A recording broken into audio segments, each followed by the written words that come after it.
Chilling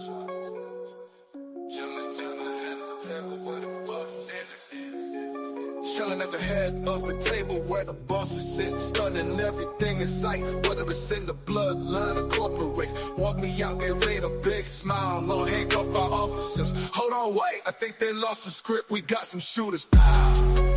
It's off the hip. Yeah.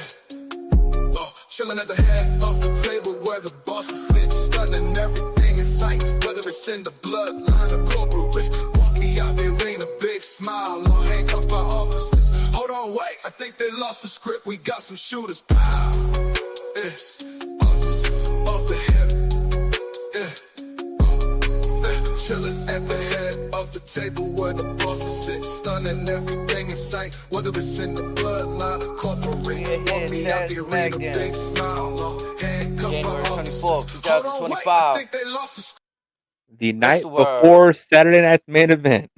Oh, we set the tone for us, baby. How you doing today, Razor? Oh, you want some tone? I'll set the tone for you. Hair. Let me show him the crazy hair. Look at it. Oh my god. Oh my god. Hey, this little afro side. Oh my god. It's your winter coat. It gets cold in New York this time of year. Here we go. Talk to him, man. But you want me to set the tone? I'll set the tone. It was announced this morning that the infamous Titan Towers is being sold for a few $1 million to be turned into apartment complexes. All right. It was purchased by NBA Financial. So, but that's not the best part. The best part, about half an hour ago, our boy Brian Gewertz posted this on Twitter. If you have the chance to live every day for the rest of your life in the same space Dancing Lord Tensai was conceived, you take it. Nah. Now, would you rather live in that, or to where Santino Marella first told Vince McMahon, I want to do the Cobra? Well, I mean, if you're a wrestling fan, I think that's a dope opportunity to like move into that area and feel some of that, quote unquote Connecticut prestige, that Stanford, that Mean Street posse feel. This is Titan Towers. This is the original home. And you could really, if you're a wrestling fan too, you could take so many dope ass pictures, and that's your residency. Instead of just doing a drive by on some you really drove a few hours, that's really where you stay. That'd be dope. I mean, again, listen, I'm gonna be honest too. There's times when I walk past Times Square and the WWF restaurant isn't there anymore, and I'm like, but you remember where it used to be, bro? I used to go there as a kid. My mother used to have me waiting outside by the side entrance to meet the wrestlers when they come through. And I'm like, bro, the kids of this generation, the fans of this generation right now will fucking love that, appreciate it. If it was a thing now, I don't think the restaurant would go anywhere. Especially how WWE is so global right now, I really do think they should spend the block on. I don't know if you ever had a chance to go to the restaurant, but the food was pretty decent. It was, regular menu stuff. Had specialties based after the wrestlers and stuff. They had an arcade section down in the middle. But when the wrestlers came, they had their own stage. It set up. It was ahead of its time, bro. Imagine in a time period where the only cameras were Well, think about it, like typical Broadway vintage dinner theater. Yeah, man. It really was like that. And this is in a time with no camera phones. I mean, they was camera phones, but the old ones, flip phones, not like Instagram is out, no social media, you had AIM. Yeah. The WWF website was definitely around. Huh? It was definitely around. Cause it was a lot of information going around at the time. And then they had the hotline too, remember? Bite this. I actually got Lita and Matt Hardy's autograph from down at the restaurant when they was down there. But I think nothing would have compared to just watching a pissed drunk Stone Cold Steve Austin sing Margaritaville. Bro, those moments, those moments when they'll be like, oh, we're gonna send it down to Michael Cole and whoever. It would be Austin, or it'd be. I remember seeing Sean. I was there one time when Sean was there, Commissioner Sean with the hat. He did a little segment. I'm like, nah. And folks forget, a young Michael Cole was pretty dripped out back in the day. he had the little frosted tips for a little bit, had the little soul patch. I'm not gonna lie. Shout out to Michael Cole, cause I'm not gonna hold no grudges. I tried to get an autograph from him when I was a kid, and he kind of fucked me off. But shout out to Michael Cole though. He Like knows you a Yankees fan. He gonna root for the Mets. he fucked me off. Like I tried to go up to him like this with the book and the he He just probably like saw the kept Yankee fan and said, "Nah." man kept it pushing. Like yeah, he seen the clean cut, the Yankee shave. Like nah, he like nah, we're not doing this. But shout Or out to Michael Cole, man. imagine like, in today's day and age, if you had a loose Pat McAfee in there, if you had a Joe Destor cutting up in there, if you had Vic Joseph and Corey Graves cutting up in there, I mean, if or we want last to week go there, you could have JBO back in that mug, and that would have been a sold out house. man, I thought it was funny too. Like just because you mentioned Cole, Kevin Owens, the way he said what he said about Cole tonight, kissing Pat McAfee's ass over on Raw, I was crying. I'm like, bro, he's sending shot. Also said something else in regards to Cole. He gave him a compliment, to a degree. Hmm. Man, I'm like the commentating team getting some announcement. They get some Also, love. just before we get into the show, just just to go off the hip real quick, how'd you feel about Corey Graves? Did you see him over on NXT? I'm glad we're going down there right now because honestly, I understand he ultimately at the end of the day he's going to be the consummate professional, but I'm genuinely curious as to what the end game with him is like. Yes, we know where he wants to be, but are they going to let him do what he wants, or are they going to tell him just shut up and play ball? Mm. I thought, see, knowing what we know, which is not much except for what we read, but just the overall, he puts out a tweet, right? Before we get into the dirt sheet stuff, whatever's out there, just going Two of by them. off, yeah, he puts out two tweets, and one was the unhappy tweet, and then the second one is watch what I have to say, and then you're pulled from the show for reasons undisclosed. Then you're back on the show, and everything people are saying online, I seen like your first NXT appearance when you went back down there, you was kind of low on energy. Then the Yeah, you second, yeah, the recent was a turnaround, like, well, I'm happy to be here, like kind of trolling the situation. and the wise man Tony Montana once said, "The eyes, Chico, they never lie." Yeah, that is facts, and you could tell that like he kind of looking at the camera like. And I mean, I feel like part of him is doing the professional thing. You know what? Like if Triple H sat down with him and said, "Yo, Pat McAfee about to go back to do ESPN in a few months, chill," or whatever conversations were had. I feel like if not Pat, if Corey Graves went out there and decided to be professional, that's the best thing he could do in my opinion. There's no reason to like. What is he gonna do? Go to AEW and announce over there when that's already a laughing stock. Like, you know what I mean? Like, just chill, bro. Just chill. And I'm glad he went to What NXT to do what he had to do. what if it's deeper than that? Because remember, he was also a wrestler that got his career taken from him, much like a gentleman that we could possibly see this weekend in Big E. He Mm. feels like he's healthy, ready to go. I'm sure he likes to see if he still has it, but maybe that's a note. He's probably getting told no on both ends, and it's been probably just been built up. And he's probably like, "Please, just give me that one. After Now, so, that, I'm good. But just so I, give me. Let's see if that's still there. Just give me that one." I ask you this then: if that is the case, would you rather? Because I feel like he's not ready for main roster. Like we never even seen him really grace the main roster to be like, yeah, we need that. Like, yeah, you had a solid black and gold almost 10 years ago run. And Over 10. right, so look, like you was tag team champions with Neville. Like Hmm. that's a lifetime ago almost.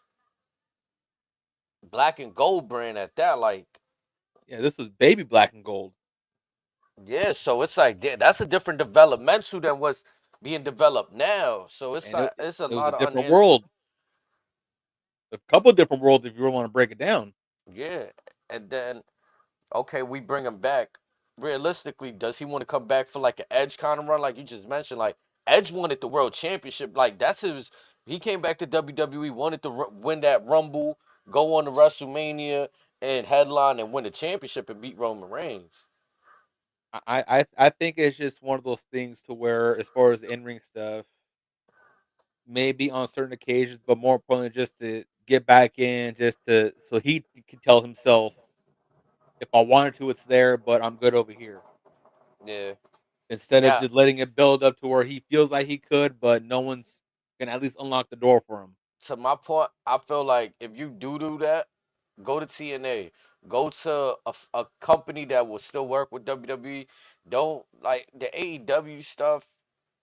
Again, I've said this before. That's for wrestlers that need the exposure.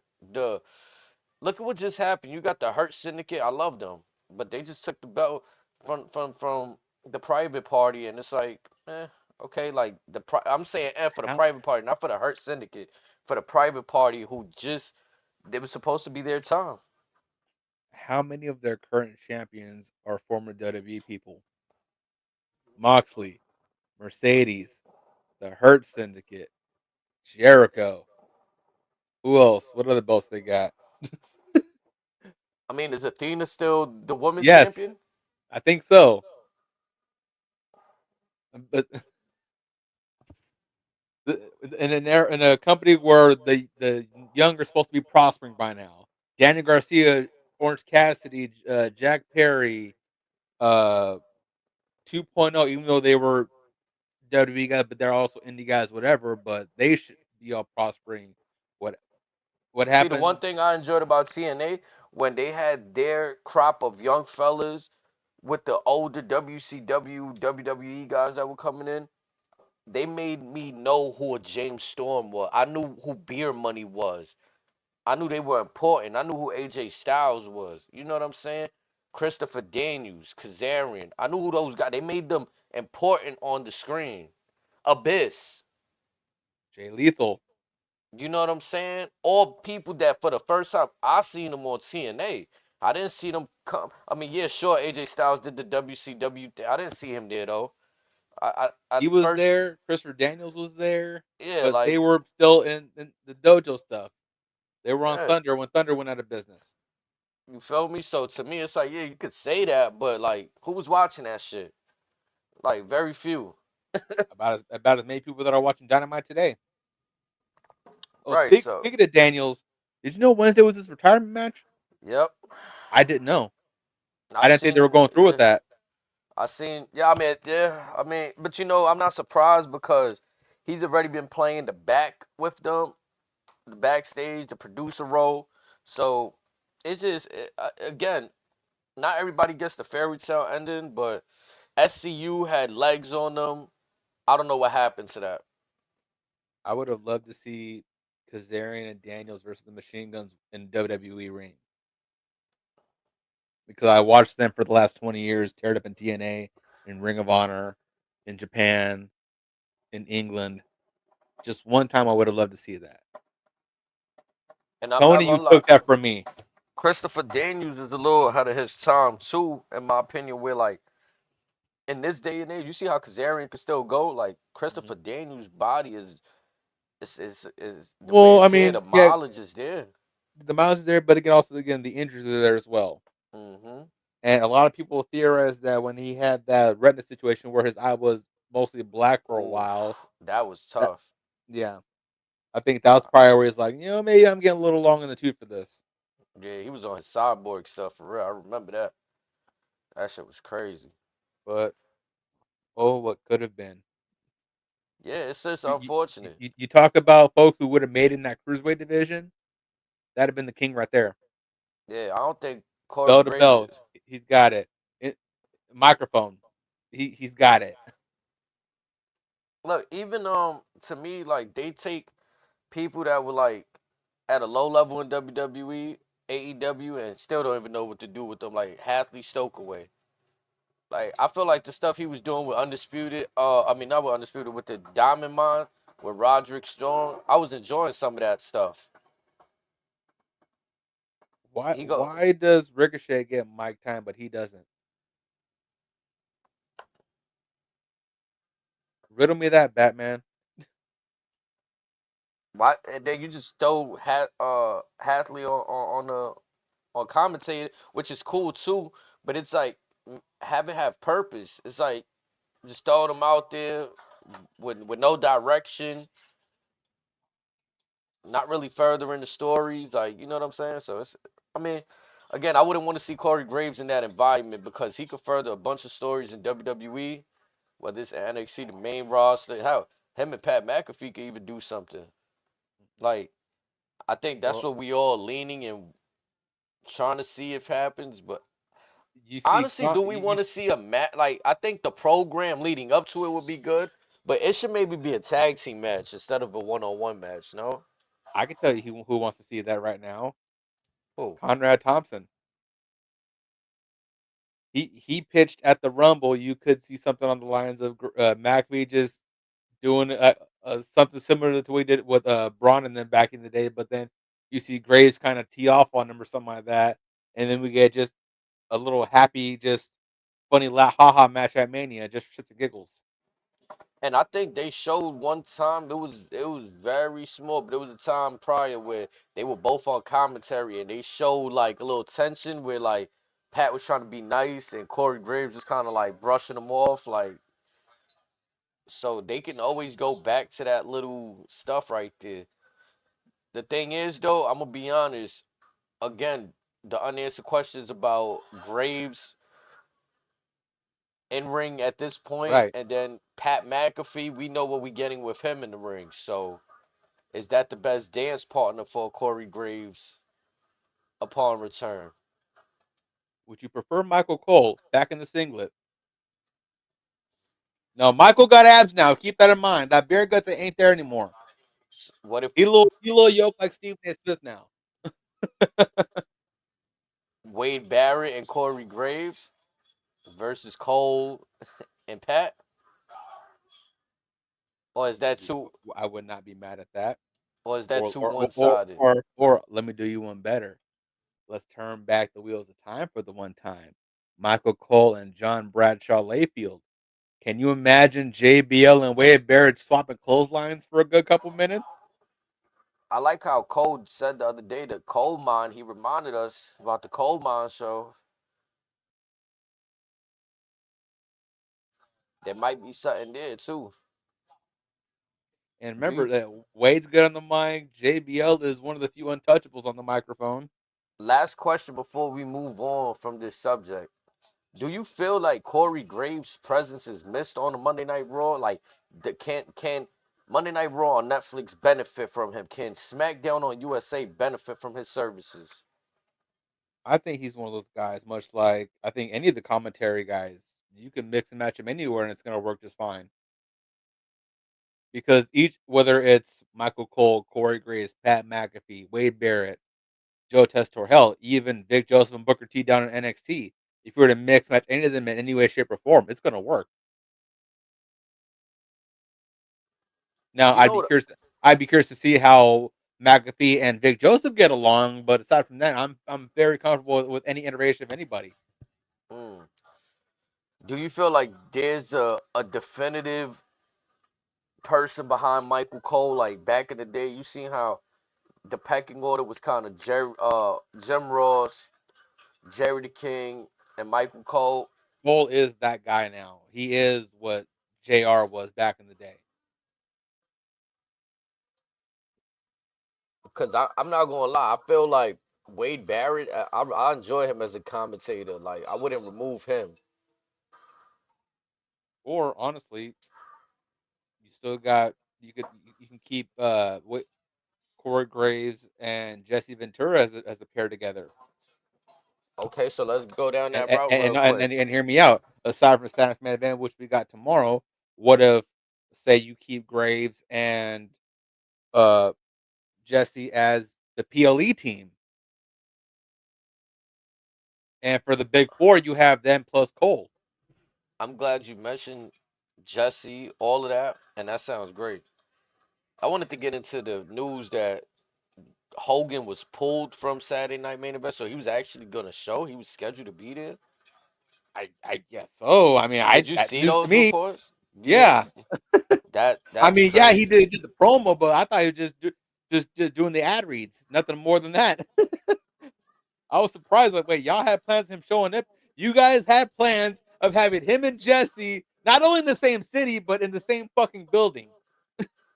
Do you think it's gonna lead to a future program where like we see a team Hogan versus a team Ventura? No, because Jesse's one of those guys to where if he feels like like dipping, he's gonna dip. And again, the animosity between him and Hogan, that's public knowledge. So I think he's probably saying, "Hey, if you want me in these shows, that's cool, but if he's there, I'm gonna be back home in Minnesota, kicking my feet up, watching the show." Mm. Well, I mean, let's get into it then. It's the Friday, the go home for Saturday night main event. We open the show with Cody Rhodes, man. For a second, I was kind of like, oh man, I'm about to see the same old face off between him and Kevin. Here we go again. Here we go again. That was my first thoughts. But I'll be honest, I enjoyed what Cody had to say tonight, to be honest. Felt like he's acknowledging what everybody's been saying, like this suit and tie thing, and he kinda admitted it tonight. Oh, everybody's saying that this is not me, this because it's what I'm trying to be. Like I'm trying to be a nice guy. I like that he kinda admit that. Cause it lets you know that this whole spiel he's been doing has been full of shit. So now we just waiting for the moment. You know what this promo kind of like took me back to? Now, again, so a lot between Raw and SmackDown, they've been giving me a lot of like flashbacks as lately, but this one I thought was very interesting because this kind of brought me back to an old Roman Reigns promo, and I'm sure you remember once I say the opening line. Politician. No, Okay. I'm talking way, way, way, way, way, way back Okay. uh, before the Bloodline was even a thing. It's an infamous promo where he uttered the line, "I'm not a good guy. Um, I'm not a bad guy. I'm the the guy." guy. Yep. Nah, it's definitely giving those kind of vibes right there because Cody's addressing. I feel like not only what Kevin's saying, but I feel like what the WWE universe feels of him at times. And it's that you're being too good of a guy, too political, too smiley when you need to be aggressive. And he's addressed that. He said, "Well, I beat the likes of a Gunther, Roman Reigns." And the part that I feel like he nailed home, most important, I'm a student of Randy Orton. He put emphasis on Randy. Oh man. This is where he fucked up. He forgot one other mountain that he climbed. Mm. Aside from Roman, Braun Strowman, who else can say they beat Brock Lesnar? Had he threw that name in the mix as well, That would have validated some ruthless and then went into aggression. the Randy stuff, that would have been like, okay, yeah, yeah, maybe you are that dude. That was a missed opportunity right there to, because he did have to dig into, like, no, no, I'm not even trying to be funny here, chat. He beat the fucking pants off Brock Lesnar that day. In one of those matches, Brock Lesnar's pants ripped off. Aside from Taker and Roman and Samoa Joe in that one match, not a lot of guys get to say that they put hands and put the paws on Brock fucking Lesnar. Got some color out of him and all of that. Made that man work. Yeah. And he was working though too, cause I'm gonna be honest, like you usually see Brock Lesnar sweating, but like he was like profusely sweating in one of those matches, red in the And body. I think like many of us, Brock that night was surprised on 2 nights actually that Cody was willing to match Brock's energy. It means this is gonna be a fight. I'm gonna put you through the ring till you keep up, or I'm gonna whoop your ass. And Cody said, "I bet, hold my beer, let's go." And again, not many people can say that they can earn Brock's respect. You don't just give that out like candy. You got to get it out of him. So, he ends his promo tonight with wishing Owens good luck. Now, was this some kind of rib tonight? This is like I heard him say it first tonight. Then Michin also said good luck later on tonight. Like, is that did somebody just want to drive home the good luck thing? Is like I don't know what it was. It just felt funny to This hear this it. is a problem when you have the same person aging a good portion of the roster. Certain folks are going to develop the same habits. I can see that. Nothing against Cody Meach and whoever's managing them, but again, like it's very common for people like that to develop similar habits, or at least based on my observations. And the promos kind of the same way. Similar cadence and all that, similar body language. Yeah. Cause I did But think like that good luck, and I didn't really like it. Didn't really hit for me. And each time I heard it tonight, it felt kind of like but actually it it was sounded better with Meechin because B-Fab threw something on it. But yeah, my bad.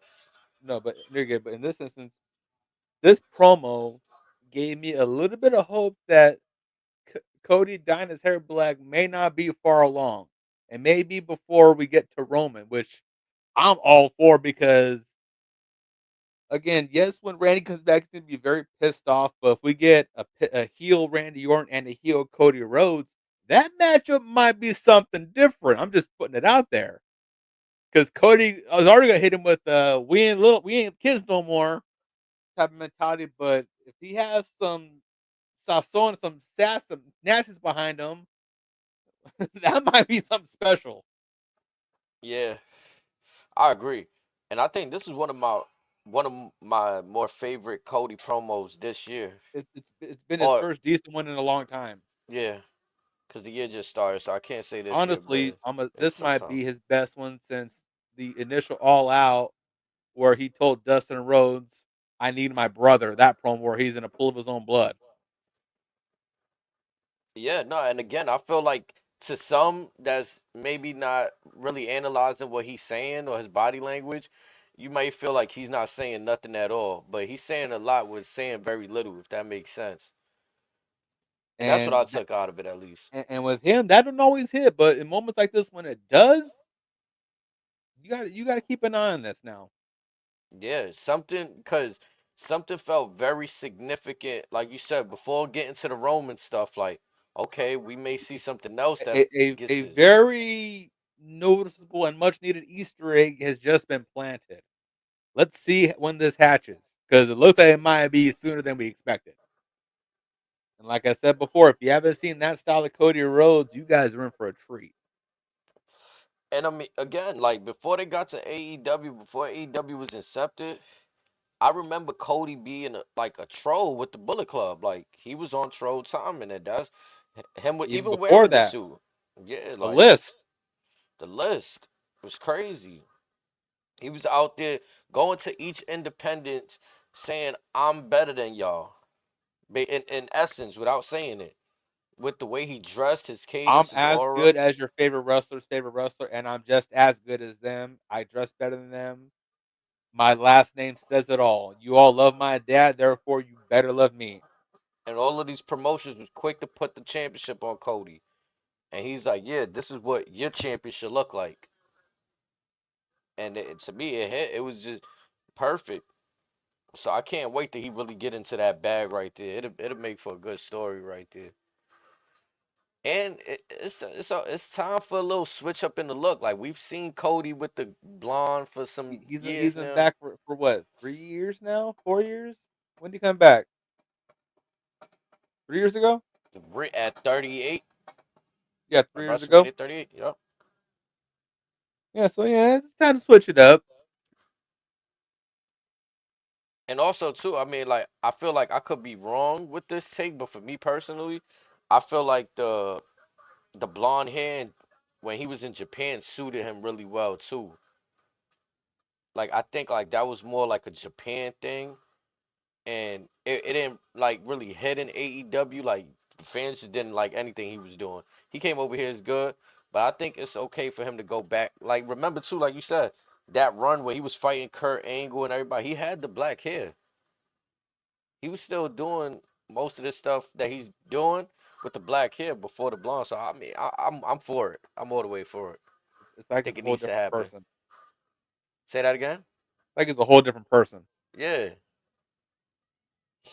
but yeah, we get the first match of the night, man.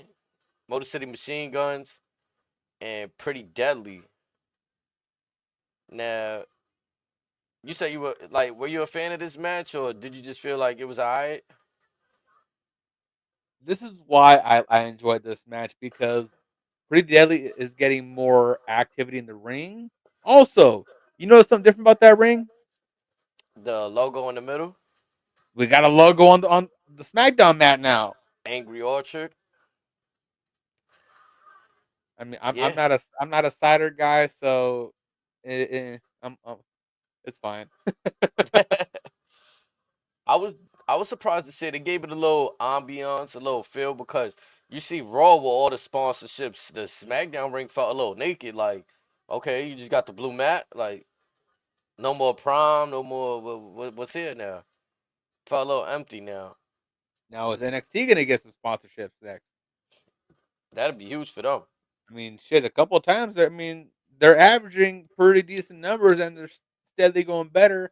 They're now beating their opposition by a quarter million now. Mm, I'm just saying. I mean, throw some money their way. yeah. But again, all I mean, this match was a lot better than I anticipated. Pretty Deadly to be in the ring with two of the better tag team specialists in the world, and in the last, probably in the last couple of generations, it's only going to benefit them. So yeah, I'm very happy with the state of SmackDown's tag division right now as a whole. Now the only thing for me that I feel about the SmackDown tag team division, I agree with you. It's a lot of work going in. But where the Street Profits at? Why they not on like we're gonna keep using now I understand they got I'm their glad you title mentioned that. shots and yeah, like Um, have you been keeping up with BFF's Twitter as of late or social medias? nah. She's been teasing they're going through somewhat of a character evolution right now. Some my guess is maybe a potential repackaging, maybe some new looks, some new digs or something like that. But so she's been hitting that something's brewing with them, Mm. Cause and be it's a weird triangle there. uh-huh. You got the Pretty Deadly with like um DIY and then what's this the Motor City Machine Guns and then Los Garza took it L. I feel like the teams that should be winning are taking L's. And I don't know why. I'm not saying they should be Well, winning the championship. well, I think it's more so again they want to see how deep this division actually is. So again, let's see how the crowd feels about everyone else getting some love, and just seeing what goes from there. Because Okay. again, you already know the Street Profits, they're gonna get love regardless. So let's pretty them up a little bit. Let's see what everyone else can do. So when they come back, let's see if all of them can step to the Profits.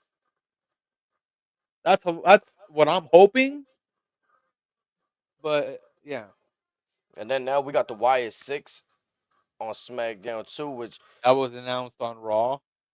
with what I seen tonight, I don't think they're gonna enter the tag team title scene, but I would like for them to eventually have two of their stablemates And, enter the and tag team division. Like, and again, much like the Profits, I feel like they're kind of in the same boat because again, they're still gonna get the Bray love for a while, and also they're gonna get that love because this is a group of individuals that everyone's wanted to see thrive. So when they do get some light, they're gonna get some love for a little bit. But again, it's just let's see what we got with all the other maybes first, and let's weed out who we need to weed out. Unfortunately, yeah, I could definitely see that. But the tag team division, he was even it was even mentioned on commentary before the match started how like the division is deep or like yeah, they put an and emphasis on the and division. if and with the last 2 weeks that we've been watching, it could be a very deep division. Now, the Motor City Machine Guns, they pick up the victory, which I do agree with them picking up the victory. They should be the team winning in that match, unless Pretty Deadly slimed them out the victory. But even so, I don't really want to see Pretty Deadly versus DIY right now. Hater. Like, like it's I don't need to see that. Oh, oh, hater. Nah, I don't like. And it's more. I'm gonna be honest. Like, I feel like Just DIY, they're not say convincing me. it for me one time. Yes, Man, boy. man. DIY is not convincing me as champions right now. They get me with the laughter portion, but like I really feel like Champa is It, carrying. it's all Champa. Yeah, It's always he's been Champa, and it's still Champa. yeah he's really carrying. So and then also like we seen later on in the show too, A Town Down Under got sent to Raw. So you know one last tag team on SmackDown, but their division is still strong there. But think about it. Raw needs tag teams. It's fresh They too. I'm kind of they glad they desperate sent them tag team. over there. Also, again, would not be mad at Braun versus either one of them. Would not be mad at that at all. I would not be disappointed in Penta versus Austin Theory. Nah, I definitely think I'm gonna be honest. I feel like Austin. You know how you ever envision? You feel like certain superstars have better success on a certain brand. Mm-hmm. I've always looked at Austin Theory like he was a Monday Night Raw kind of person. Like, Also, let's not take into account the X factor. Netflix could say, "Hey, they're entertaining. We want them." Triple H has always saw something in both of them. Now the high rollers say, "Hey, we've been hearing a lot about them. and Let's get them over here." Raw don't got nobody that do a talk show, right? Like the Grayson Waller effect. Like, Mm-mm. Miz is on SmackDown now, as we later learned. and that's something we also spoke about too. That Raw was lacking some heels over there. So now you throw two more You over there. is it safe to call them middle to high heavy, pretty heavy hitters? Yeah, I say this when there was only a United States Championship on Raw and there was no heavyweight belt there. Mm-hmm. Austin Theory was champion, if I'm not mistaken. Man, he Him and was Bobby that dude on Lashley. Raw. Yeah, Him him and and Bobby Seth. Lashley. Yep, they were all three of them. Yep, they were going back and forth, swapping that shit, and that was But, the main title. but now that I think about it, can you imagine if you get the trio of Grayson Waller, Austin Theory, and Dominic Mysterio? Hell, You you can gonna even, have boot. You gonna have boots loud enough. You might cause an earthquake. hell, you can even add Logan Paul to that mix, cause Logan Paul and them have history. Did we just create a faction? I would have named them the most hated. Fuck it, just fucking America's most hated. for real, just played into it. Play that Kevin Federline song, and it's a slap too. Man, Triple nah, H, you're welcome. they would generate the loud. All of them would have a mic trying to say something. Man, I'm telling you, you gonna keep that decibel meter right there just off of booze. Uh, then after that match, we get Kevin Owens getting in Joe Tessitore's face about interviewing Cody Rhodes instead of him. again with the Bret Hart jacket. But also, you keep his shirt. Yeah, Did you I happen love to read that what it Kevin said? Owens do that. He be doing the Easter eggs with the shirts. And this one was very, I thought it was very interesting, given what we saw this past Monday. Sami Zayn forever in the Mm. Jackass style font. So how do we get there?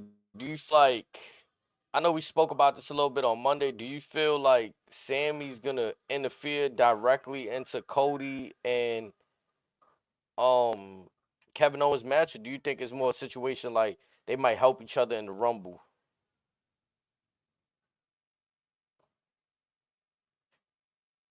Because Well, this is a ladder match. I think we're forgetting one little X factor. What's that? Whose head did he kick off this Monday? Mm. You still got that to worry about. And again, This man also has history with both of them, especially the world champion. So again, everything, this entire universe revolves around our OTC. I rest my case, Your Honor. Mm, But that's that's tough. yeah, it's very fascinating when you look at it from that aspect. Yeah, But cause Seth plays a role. I mean, they all kind of do. That's why it's interesting to see where we gonna go with this. And I mean, like, we got a whole nother week after tomorrow. A whole nother week. Royal Rumble's next Saturday. Not this Saturday. Next Saturday. So we we we are don't gotta less. wait. Let's see. Yeah, we're less than 100 days from WrestleMania. 3 months from WrestleMania. Wow. Ooh wee. Just make sure the seatbelts are fastened. We going into high gear. Keep your hands Ooh and feet inside the ride at all times. ooh wee. Yeah, I thought Kevin Owens, he's always money, but recently, you know how I told you I feel about the personality switches within the characters. I like this kind of Kevin Owens where he's kind of like the he feels like the forgotten champion, but he's not even a champion, but he keeps looking for this recognition like, bro, you don't see this championship around me? Like, I'm the champion. Y'all keep worried about Cody Rhodes and he keep like that's the type of shit he might speak it into it makes me believe it makes me feel like he could speak it into existence and it's not like just this delusional because he's out here laying people out with the package pile driver he's getting gritty like And remember, the pile driver was outlawed in WWE. Aside from Undertaker, who else was hitting the pile driver for the last 25 years? Nobody. yeah I haven't seen nobody else really from my recent memory that I could think of and you used to see that move happen all the time. I mean, you see it about anywhere from 10 to 80 times on Wednesdays. Hmm. But moving on we get actually before we get there, we get Jimmy Uso's music hit and he makes his way out, which I thought was it was kind of surprising, it was kind of random, especially since Kevin Owens is on the table just talking smack right in front of Matthew McConaughey. But the Usos are from Texas, right? No. No, they Well, from Florida. Zilla's from Texas. Zilla's from Texas. Actually, they're from the Bay Area, but they're actually born in Atlanta. Okay, so yeah, I'm trying to figure out what was the only thing they went to Houston for was to train with Booker T, right? That was it. Umaga was from Texas. 'Cause I was trying to find like what was the correlation between Jimmy coming out for tech for to to honor It, you know, Texas. no, the whole thing is KO still involved in the bloodline thing, and the Usos are just big football fans. Yeah, I kind of figured that part where he was still involved. So I was like, all right, Jimmy just comes out. I thought it was funny how Kevin said, "Nah, nah, nah, just cut this terrible music." Just that. But I like that. But Uh, I like Big Jim's rebuttal. You talk what? too much. Oh yeah, Pat. Man, he made the perfect clip for Matthew right there. Mhm. I have a feeling that's gonna be on one of the episodes right there. You talk too much. You never shut up. He definitely got him right there with that one. Big Jim did him the solid right there. But you But notice that Big Jim, he added a little more to that jersey. man, He added a name on the back of that jersey. I peeped. Yeah, But Big Jim on the uni now. yeah. But after that we get Chelsea Green and Piper Niven versus B-Fab and Meechin. Okay, so what do you feel about Slagent P, which is Piper Niven? That's her current little gimmick. I think she's Walking entertaining. out as a Secret Service and all the backstage segments. Yeah, no, I think she's found a way to be entertaining and not just be there. Like to be honest, Raquel Rodriguez sometimes just be there. Like, you know what I mean? Like, not in a real disrespectful or bad way, but like, you know what I'm saying? She just be there. Like, and let's say in the Judgment Day segment, Liv is talking, Finn talking, Raquel's just there. No, like, there's no she's not really making you feel anything. At least Piper, it's kind of like, I start to smile when I see her. I'm like, here they go. Here they go with these shenanigans. The It's only almost thing like they're the perfect pairing too. the only thing I wish that she probably didn't play into it into her matches so much. Like I seen she does, like she went for like this taunt where she did some salute or whatever. I think she could probably do without that in her move set. So you'd rather she be more serious in the ring, Yeah, like a true enforcer. Yeah, I can agree with yeah, that. yeah. You explained it perfectly. I'd like her to be a true enforcer in the ring, but you can still keep the comedic outside because you're a big gal, right? Like, you know what I'm saying? And she was very dominant for a Eh, majority of her career. it's one of those things where there's a time and a place for everything. Agree. Now, again, I mean this in the nicest way possible. Do you remember the Jesse and Festus Yep. and how when the bell rang, Gallows just switched on and all that? Some Yeah. lines of that to where yeah, she can have all the fun in the backstage and all that, but once that bell rings, she just switches on, just becomes absolute just cold blooded killer, Monster. and that would be money for her. But I'm gonna say this. What they said later on after after the evening had wrapped up because Michin, just to skim by this match, the match was all right. It wasn't nothing too crazy. I'm gonna be honest. I love Chelsea Green. She needs to eat the feet a little better. Like that, she's overselling I'm it. just glad we're seeing more BFAB, letting her get some miles down the road. Facts. Also, though, I'm glad you mentioned that because I'm waiting. I'm thinking here, right? What if BFAB turns on Michin? I'm actually kind of liking them as a tag team, to be honest. Because I found it weird how like BFAB was trying to get in on that United States title picture, and now it's like off this one win, Meechin like, yeah, nah, I'm back in it. I just needed a partner. You know what I'm saying? Kind of like dubbing Yeah, BFAB out the little. I don't know. I could probably be, but I felt like but again, BFAB. mhm, if they're to stick around together for a little bit, I wouldn't be mad at it because I think you got something there. I was more interested that Piper Niven said they need some more security detail later on in the like, just to zoom to keep the correlation between a story. What happened later on in the evening, we seen them backstage, and Chelsea Green's like, "How could we let this happen?" Piper Niven's like, "We might need some more detail." And They that got me bringing thinking. So many names came to mind, but two of them kind of stuck out.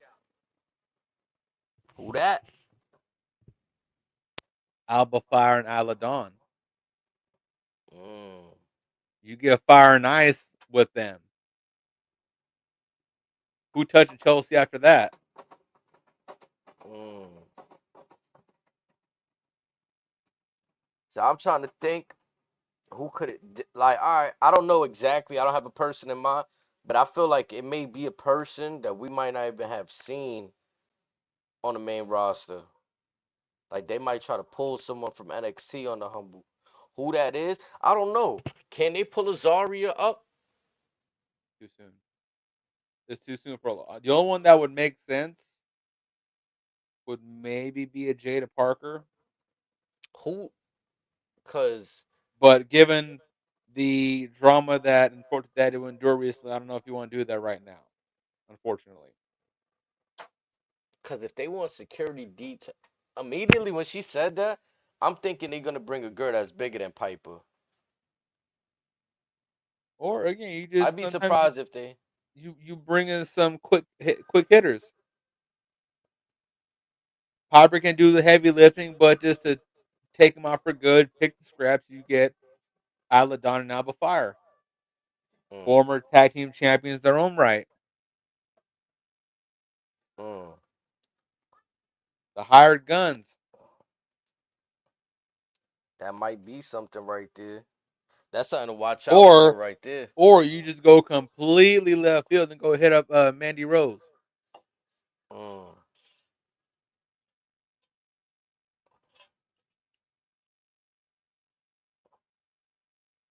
That'd be interesting.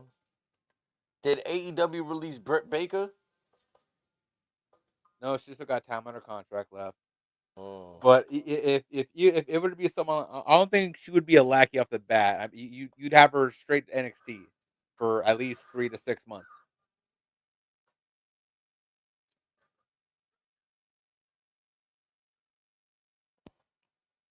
A Blair Davenport. Haven't seen her in a while. You could see her too, but yeah, I wouldn't be mad at that. That might work.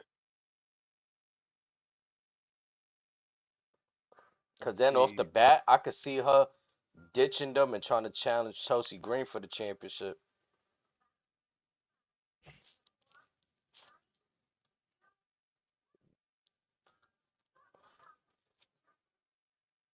I was gonna say Raquel, but then I was like, nah. I like our other options better, unfortunately. Hmm. Raquel hasn't really shown much except that she's trying to be like this big bad enforcer. But the problem is like she's a giant in the land of giants too. Like you She's got too Rhea nice. there. Yeah, I mean, gotta Because be. unfortunately what separates her from Rhea, Nia, Bianca, Jade, Piper is they all got that mean streak, and Raquel she had a mean streak in NXT, and then somewhere along the line it just went away. So until she finds that, she's kind of in limbo. Mm. We also find out tonight that Carmelo Hayes is gonna face someone. He's upset that Big Jim was gonna get the opportunity to He face feels the type of Kevin way. Owens. Man, he feels some type of way. So Nick Aldis is like, I got you. You want to get into some action tonight? We got somebody coming over to the SmackDown roster over from Raw. Oh, who can Excuse that me. be? And spoilers, this was quite the surprise. Man, as we get back after that meet match, we find out the person that walks in the Nick's Aldis office is Damian El Priest campeón. himself. I'm not gonna lie, when he showed up, I kind of like, wow. Like he feels like a superstar to me in the sense that like when he was the one announced, I'm like, wow, that's a big move for SmackDown. I thought Yeah, that was a big move. and it's crazy because it seems like he was becoming a small fish in Raw, but now you put him in fresh waters, he's suddenly big fish again. And it kind of answers our question. Remember the other day I was like, this stuff with Finn, right? Like we gotta either move one of them, right? And unless there's still time, but as of right now, they seem to, because we thought the same thing with the Wyatt Six and with the Miz stuff. Oh, they just took them away. But I like how they played into that storyline. Just to jump around a bit, I like how they played into the continuity of Miz is like, wow, how did I get traded to SmackDown when I purposely made sure they got traded to SmackDown? Oh, Cross. I thought it was beautiful because Cross was he was on the Miz like, nah, that was you. You got them shipped over there, bro. Like, come on now. And now Nick Aldis tells him you got to find some new teammates, which sets up some comedic relief for the rest of the night. Honestly, you get Miz trying to look for some teammates there. So I think tonight, to And be honest, honestly, once you get Cody turned heel, you might have something with him and Miz as a pairing. I'm just saying, something's there. maybe. When AJ comes back, him and Miz can run it back. Randy and Miz can run it back again. This And all of Folks transfer. forget. Miz can go in the ring. Oh yeah, for sure. That's why I was kind of eager to see who he was gonna find, and when he found Grayson Waller, and Austin Theory. I thought he had something there, like off rip. I'm Right. I was thinking like, about yeah. I was like, oh, we got a trio finally. But no. Nah, and then and they great too because they pump faked him. Oh yeah, we love to be in the Marines, but we gonna Raw. I'm like, man, like And it's like, we're going to Raw. We're going to Raw! yeah, like they was real hype. I mean, but then they could be the first team, honestly, to say they captured in this era the SmackDown, the new SmackDown belts and the new Raw belts. They can be the first team if that's in the books for them. I'll do you one better. We've been talking about some of Cena's final opponents. You get Theory and Cena running back one more time. Hell, you get Cena running against Grayson Waller after what they teased. What, a couple years ago, was it at SummerSlam, Money in the Bank, at a PLE a year or two ago? Hmm. They got history too. So again, we're going to top a whole lot of loose ends now. And what's even better is these trades, they feel right. No, They don't tonight, they don't yeah. feel just ran out of the blue. These legitimately feel appropriate. Out of all transfer portal days, today Transfer felt portal, trade windows, yeah, it what? felt that made the most sense tonight. Yeah, yeah. These feel really good. The only thing, I'm gonna be honest, Oh, fuck. this is the only thing that threw me off right here. Hearing Rhea Ripley's music hit in the next segment with Tiffany Stratton in the ring. Tiffany's talking her talk, bragging about Well, defeating the winner, Bailey, last year's Royal Rumble. This threw me off because this is again when I say the transfer portal, this is the random shit. Everything else may okay, we get a Damian Priest solidified on SmackDown. had The this Miz had solidified. this been just Tiffany and Rhea, I'd have been cool with it. Everybody else kind of just made it. Liv tried to save it, but once we got to the multi-woman match, I was over it. Well, I think I'm gonna be honest. Liv's music, she did save it. But But we still like you got a said, match out of everything it. yeah, everything else took too long in terms of okay, we getting the entrances, the music hitting, the even the moment when Bianca and Naomi. I'm sorry, I I love those hated that ladies. part. I'm Yes, sorry. I love them to death, but I that was disingenuous. That was just awkward and odd. yeah. Oh, And it if started. I'm not gonna win the Royal Rumble, you're gonna You're win the gonna Royal. win. And I'm yeah, I'm sitting here like, bro, this is if Jay don't come out of Jade, this, drop yeah, both of them. Snatch both their weaves. Do it with one hand and one swipe, please. they entrance was cool, but the talking portion not so much. Again, like you said, Liv saved it, but for me, seeing, I felt like there was no point for Rhea Ripley Well, to again, put herself in this position right here, having this match tomorrow, in a yeah, like I position said, with, had the match not happened, I was okay with the majority of it. But the match kind of like killed it all for me. But if it was simply just Tiffany and Rhea having that limelight, and you cut to maybe a completely different segment, I'm good. It's just right it leaves you to because desire more. because you have Tiffany being the new champion, seeming like she's the queen of the mountain. She's the big fish. She's the top of the top. Rhea says, "Hey, I'm champion too. You the new kid on the block. I've been here before." And then Mm. they had them go back and forth for a couple minutes, and then boom, that's it.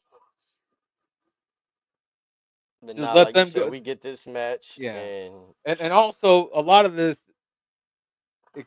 I felt like it kind of just took away from what Tiffany's trying to do, and we're trying to make her this this top dog, this top person.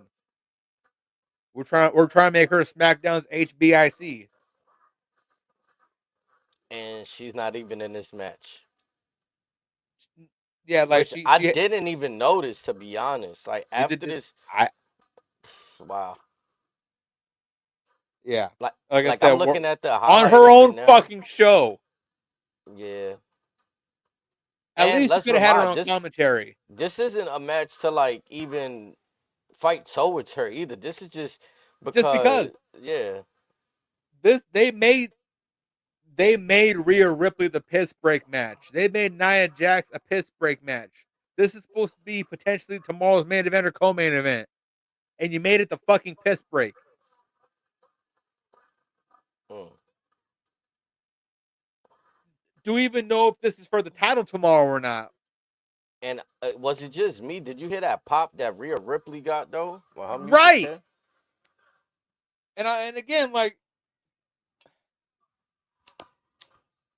I said, the match never should have happened. Naomi and Bianca never should have happened. Came out. If it's, okay, say Liv came out as Rhea and taking her training shots, and then you cut to that again. We're good. Nia really even wasn't needed. Nia was just it was all right, but again, it didn't have to be there. This might have been the only down just shitting on the floor segment for the show, which is a shame because all these women are supposed to be treated as the top. Mm. But I think it was before we got this, or it might have been the right before, right after, we got a very refreshing vignette from what we now learn to be an entrant officially in the Royal Rumble. Ladies and gentlemen, boys and girls, children of all ages, the Queen is back. Mm. Charlotte Flair will be in the Royal Rumble. And I got to thinking, I'm going to be honest, because you did touch on what if they give her the win. Well, the way I see if that's going to happen, put her at 1. Mm. That'd be Let her run crazy. the table. That way, when we get her versus Rhea, or maybe even her versus Jade, she can walk in saying, claiming why she's the best. She ran the whole table at the Rumble. She is the queen. And if I don't know, has she tied her dad yet for title reigns? She got 14 right now. Okay, so then she'll be at 15 very, very soon. I could see that. Can Can you imagine a world in which she get it? So I'm assuming she'll if she wins the if she challenges Rhea, she'll switch off a couple times. But can you picture a world in which on the night she gets number 16 to tie her father, the same night in which we see John Cena get number 17? That'd be crazy history happening. Like that again, like we said, WWE, they are perfectionists when it comes to creating moments. And that would be one hell of a moment. Hell yeah. That should I don't know. I kind of got like I said, for me, Charlotte is my GOAT, so I would have her winning the Royal Rumble. If I had a dark horse, I would probably say I can't even say Jade because I feel like her moment in the Rumble is gonna is to fuel her what's gonna be the story between her and Bianca. What I've been thinking is if Charlotte wins the Rumble, which what I strongly believe now, Jade's winning Elimination Chamber. Mm. And Bianca could likely drop the tag titles to somebody and be a women's champion. Or again, it could be a one off. Who knows? But I think Jade will likely win Chamber and Charlotte will win the Rumble. I'm not gonna lie, those tag team belts again. I'm gonna say those They're need to cursed. go down to NXT or something because I really don't see the building of woman tag teams like and then when you do got the actual tag teams, I don't see Bianca and Naomi fighting them. They over here fighting Well, like here's the problem with at least the SmackDown side of the women's tag team division. all the quality women that they're trying to build as tag teams, or they would want in tag teams. We want to see them compete for a singles belt. It's like, yeah, tag is fine, but we want to see this. And on Raw, there's a few tag team women's there, but they're trying to turn the tag teams into trios. Mm-hmm. Which I think the trios thing is fine because it's like when you had the Shield. And then on NXT, you got at least 7 tag teams over there. When you got the trios, to me, it's not really a problem. One could hold the singles belt. You just got to figure out which one you're gonna push as the singles at that moment. Then Oh, the other two got to want me be getting funnier? tag. I've been watching a wee bit of Level Up. You got at least 3 tag teams for women down there. Mm. And let's not forget the Knockouts tag teams over on TNA. I'm just saying, I'm not if they gonna lie. I really think want to make that division a division, spread that mug out. yeah, NXT got too many women. Like, But cause it's just there's no reason why it should just be on either a Raw or SmackDown. When you first built the damn things, you said they were going to be treated and utilized everywhere. Put your fucking money where your mouth is, Hunter. They even sent out before. I just seen Fire and Ice down on NXT They recently. just had Jakar Jackson and Lash Legend to challenge the belts. You could have put the belts on them and let them take the belts down on NXT and take them to TNA and everywhere else. You just had the NXT Tag Team Championships defended yesterday on Impact. I Send the mean, again, WWE Tag Team Champions there. some hits, some misses. I'll be honest. I think the biggest miss for me as a fan, if you don't let Jey Uso win that championship, walk into Monday night in Atlanta, Georgia, the same night as Tribal Ceremony, that's a missed opportunity. I'm saying it right now again. That's a missed opportunity. HD, my brother, don't say that. I don't got many controllers to break it right now. Bro, there's hits Like and misses. I don't got a lot of shit left to break at that. Man. Let's not do this, please. Not right now. I'm Yeah, not I ready. need that. My Like, soul isn't ready for all that. yeah, I need that. I need that. Talking about like bloodline related stuff. Jacob Fatu promo backstage. Gangster. Ooh, they don't make him like him no more. Matter of fact, they never did. Ah, I didn't man was really like the. nasty. Yeah, I ain't really like the Godzilla line and all, but I get it because Braun Strowman is the monster, so I get it. But all everything else, He used that line in MOW before. okay. What he And, said about he said Godzilla and who else? King Kong. Guess what? I'm both of them. Yeah. So I was gonna rock. I got a purple shiesty to go with this King jersey, but I wasn't trying to go to the car. It's a little cold outside.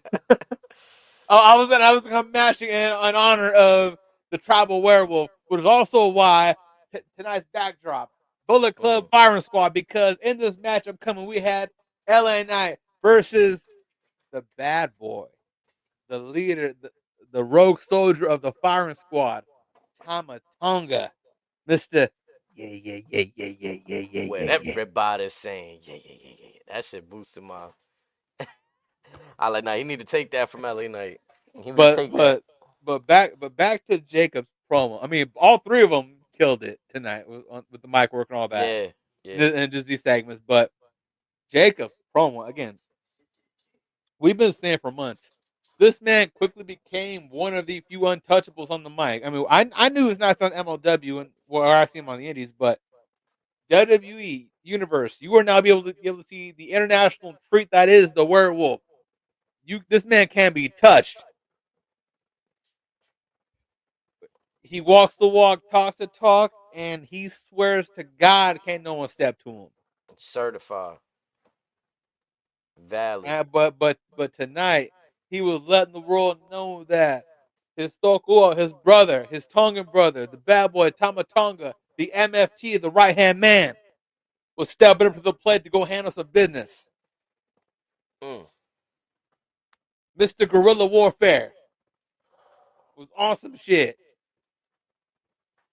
So it's definitely good to see that they're on the same page because this is the first we're seeing from them since last week's promo from Jacob. Well, think about it. They both think alike. They Mm. both are cold-blooded killers.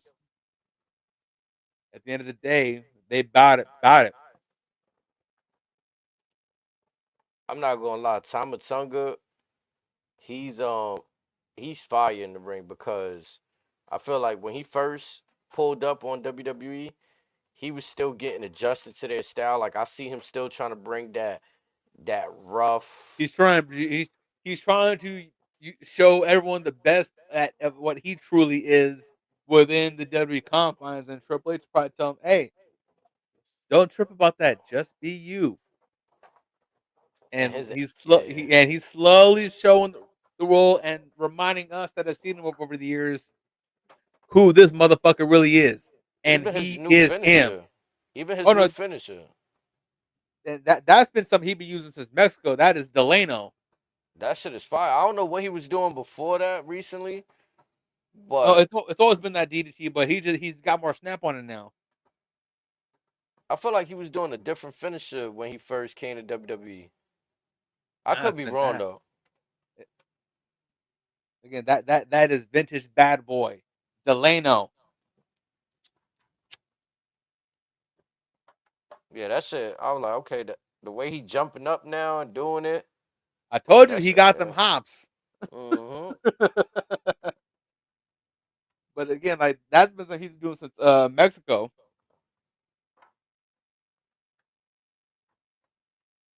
When the Good Brothers would call him the Tongan Randy Orton because he got them hops.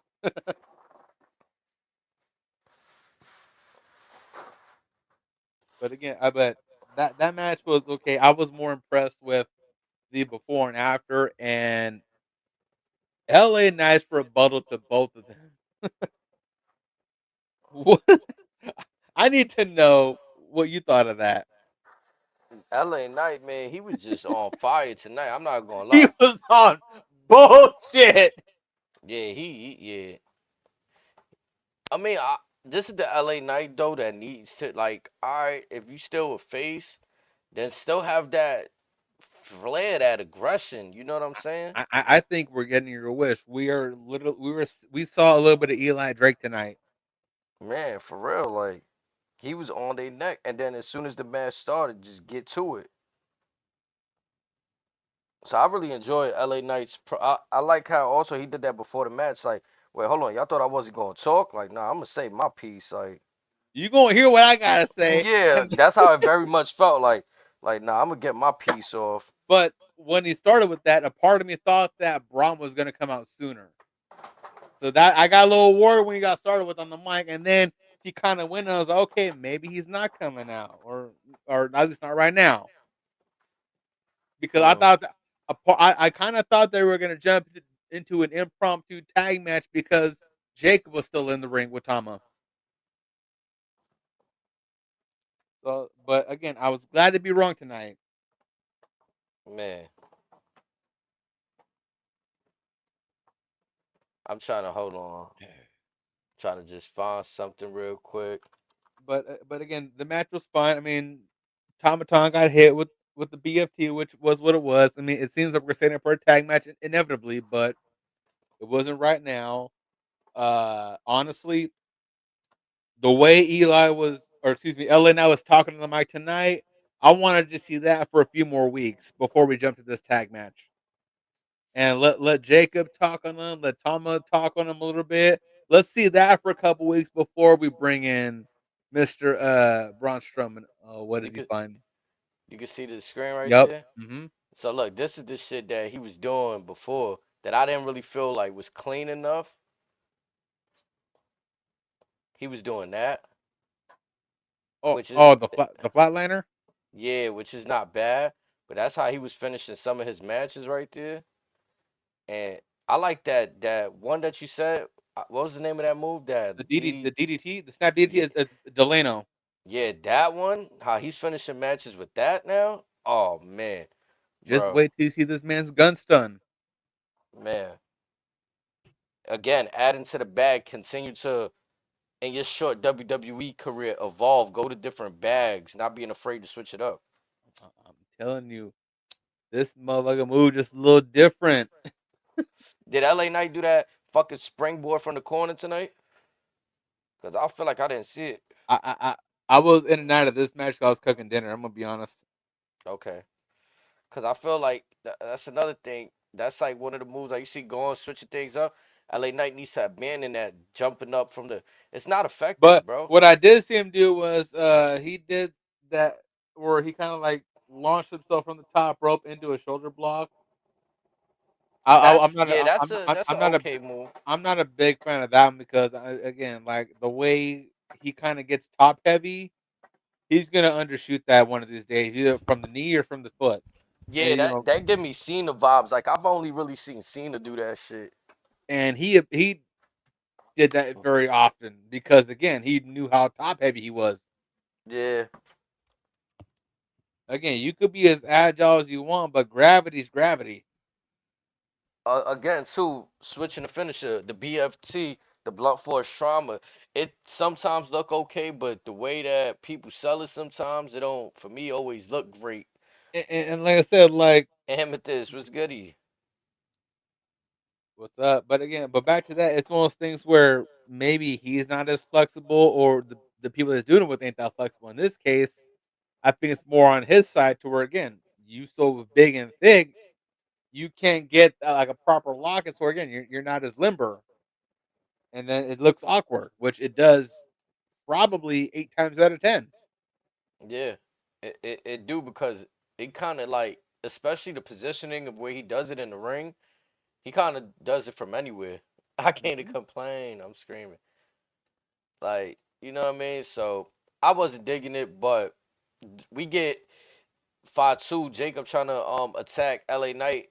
You know what I'm saying? Well, he didn't try. He did. What I'm saying is he tried to go to the top rope and do that splash to him on that announce desk. Real quick, Amethyst, you're gonna see the man on Monday. Calm down. It's gonna be okay. Oh, this Monday's the ceremony. If nothing has barred, anything has changed. Yeah, less than 72 hours, that finger will be up to the sky.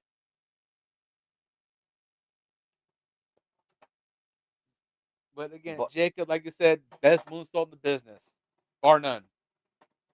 and I know we didn't really speak on it because we getting right into the matches, but they showed a video package highlighting Jacob Fatu versus Braun Strowman for this Oh, Saturday night that main video event. package was beautiful. Man, Like again, just from the digital effects, all that to the robotic sound, just displaying everything. The neck size, the chest, bicep, every little detail was it was perfect. you forget sometimes how big like Braun Strowman is. Like my homeboy was in the crib earlier with me watching SmackDown, and he was like, he looked at Braun Strowman and was like, whoa, That's one big sob. yeah. And we were legit like, damn, he's really not a 7 footer, but he's a 6'8" dude. Like think about it, bro. He is every bit of 6'10". Like LeBron James is what 6'7", 6'8". Yeah, They listed him as 6'8" in that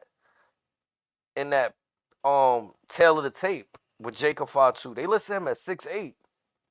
yeah. Well, just I think, Randy's 6'6", and Randy's Braun's a like two of tower him. too. Yeah, Yeah, like, but Braun seems like he's two of Randy, which says a lot. and I'm sitting there like, bro. So And just think, this is him leaned out, which is scarier. I could only imagine if LeBron James, when he was in his Miami days, chose to walk into a WWE ring. That'd have been crazy. Like, We'd see where Randy is today, but a little bit taller. right, for real. Like that's crazy because this again, Jacob Fatu, when you put him around other wrestlers, he looked big, and then you put him next Yeah, to Jacob's Braun, he about kind of he's about 6'2", 6'3". 6'2", yeah, 6'2". That's what they listed him as. I can't wait for tomorrow's match. It looked like even my boy, he doesn't watch too much from week to week like we do, but he was interested. Wow, I want to see how As Jacob's gonna do talented those as both moves. of them are, that could steal the show. To be honest, it would not shock me if they stole the show. I feel like this is gonna be Jacob's first true WWE test. This is gonna be his coming out party, and then that's when the rest of the universe will know what I've known for years is put the fucking belt on this man.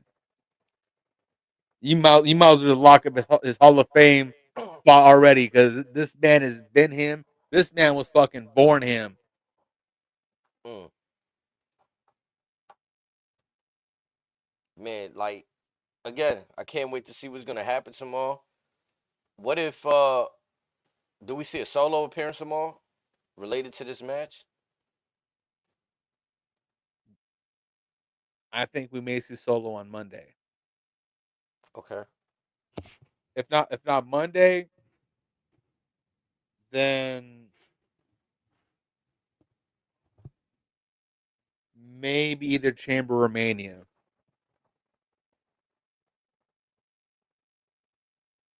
But I'm leaning towards closer to Mania. We might see Solo because w- he could be up to something. But then again, we've often wondered who's under the Rock's umbrella if there is three branches of this bloodline chain.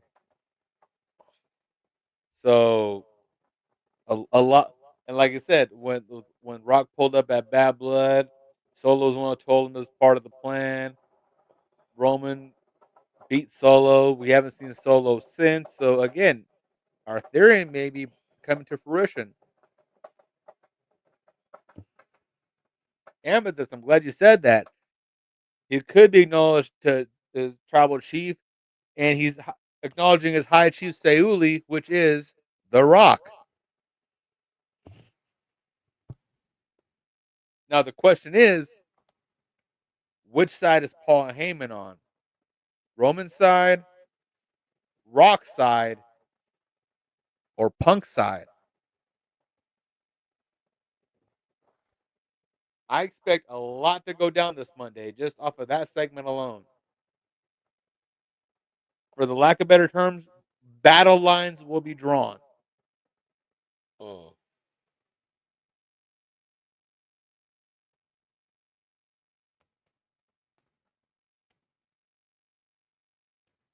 But after this, was another segment or was it our main event? We had the impromptu Damian Priest versus Carmelo Hayes match. That's right.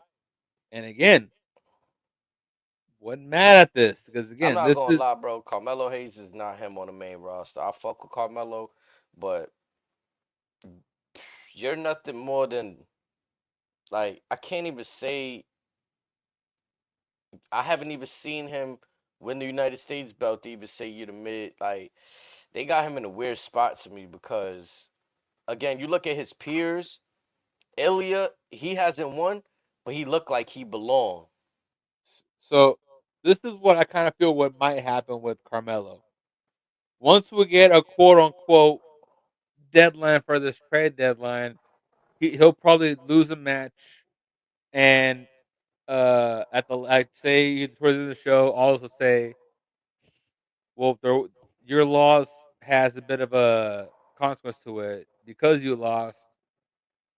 You are now subject to Raw. You can no longer work here. And then we get Mello on Raw. Mello is unhinged.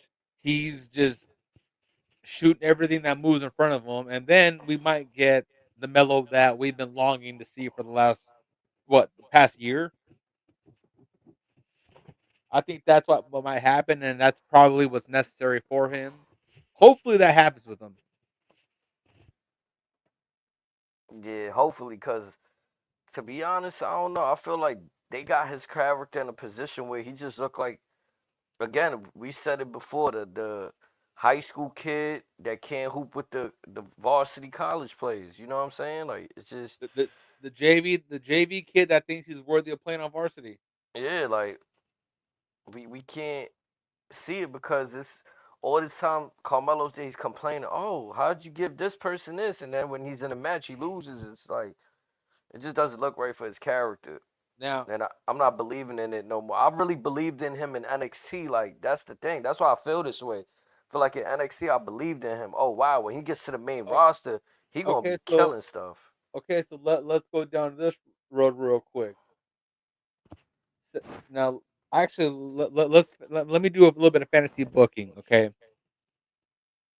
say he loses the match or whatever, and all this says you no longer work here, and let's say Trick Williams wins the NXT tag team or the NXT championship again.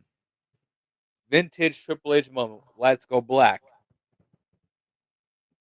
Let's come back on.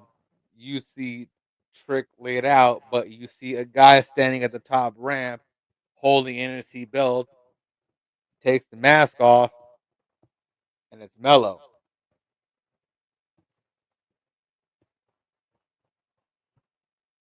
It'll be going backwards for Melo. I kind of don't think so. It'd be more so him because it's obvious. It seems obvious that they called him up just a tad bit too soon, and maybe the adjustment could possibly be a bit overwhelming. So let's let him polish his own craft, or whatever, so that way it helps his confidence. I And feel the mistake was breaking them up too soon. I didn't see now. Granted, we would have not had this whoop this trick or whoop that trick ever with the whole Booker T and all of that and the hype. I wasn't finished because the reason why I said bring him back and say you put the belt back on him, I'm genuinely curious to see what we do as far as again say Mello with the or what if Mello crashes TNA?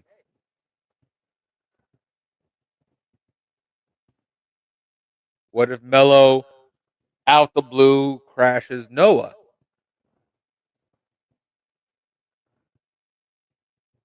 Melo always misses. I'm just saying there there's it's not the end of the world for him right now. If again if the move was he was called too soon, I get that. Okay, send him to either NXT, TNA, or Japan. Shit, look what Japan's done for Omos in the last 2 weeks, 3 weeks.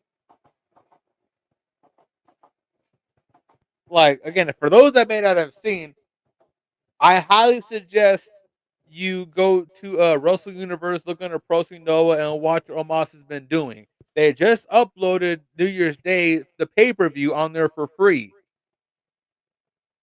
If you guys want to watch that match, I will Venmo you the money for that month to watch the show. Omos is an absolute star right now. Wait till he pulls up at the Rumble. Wait till he pulls up again in general. This man is different now. He has found that dog in him. HD seen it. Facts. We've been talking about it on here. Omos when he get his return, if he come back at the Rumble, it's gonna be different. Yeah, yeah.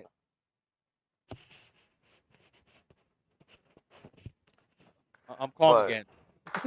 but this match right here with Damian Priest and Carmelo, I feel like Damian Priest was just like he ran him around. I'm not even gonna lie. Yeah. This seemed like a Damian Priest welcome to SmackDown match. Mhm. So again, that's why I was in and out of it.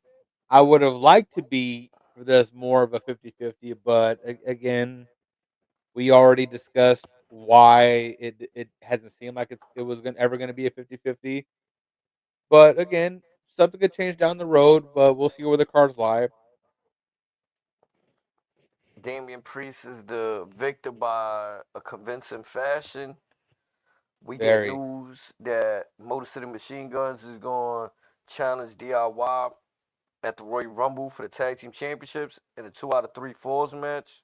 And I wanted to ask you about that for two reasons. One, with this match, the ladder match, and the two Rumble matches, does this mean that the Rumble card is full? And two, what do you think of this match stipulation between these two as a whole? Like it's a fire. It's Well, fire. It's let's fire. start with 2 or 3 falls because again, because This seems like it's right. Both all four of their alleys because they have the cardio. This should be it. Um, it's definitely gonna make for an interesting finish, whether they go 1-1 or 2-0. Either way, they're gonna make it work. But is this the full card for the Well, I Rumble? want to see this on the Rumble though. I don't think so. Well, Like with respects to them, it should be on the Rumble, but the way it's been. Okay, so let me ask you this question: as fucked up as it's gonna sound, and even though it's fucked up, I don't care. Um, is this because of Johnny? yeah, I don't feel like it's a real like again. I said earlier, Champa to me was carrying it, and Now, again, Johnny has been trying, but I think this is one of those situations with this tag team to where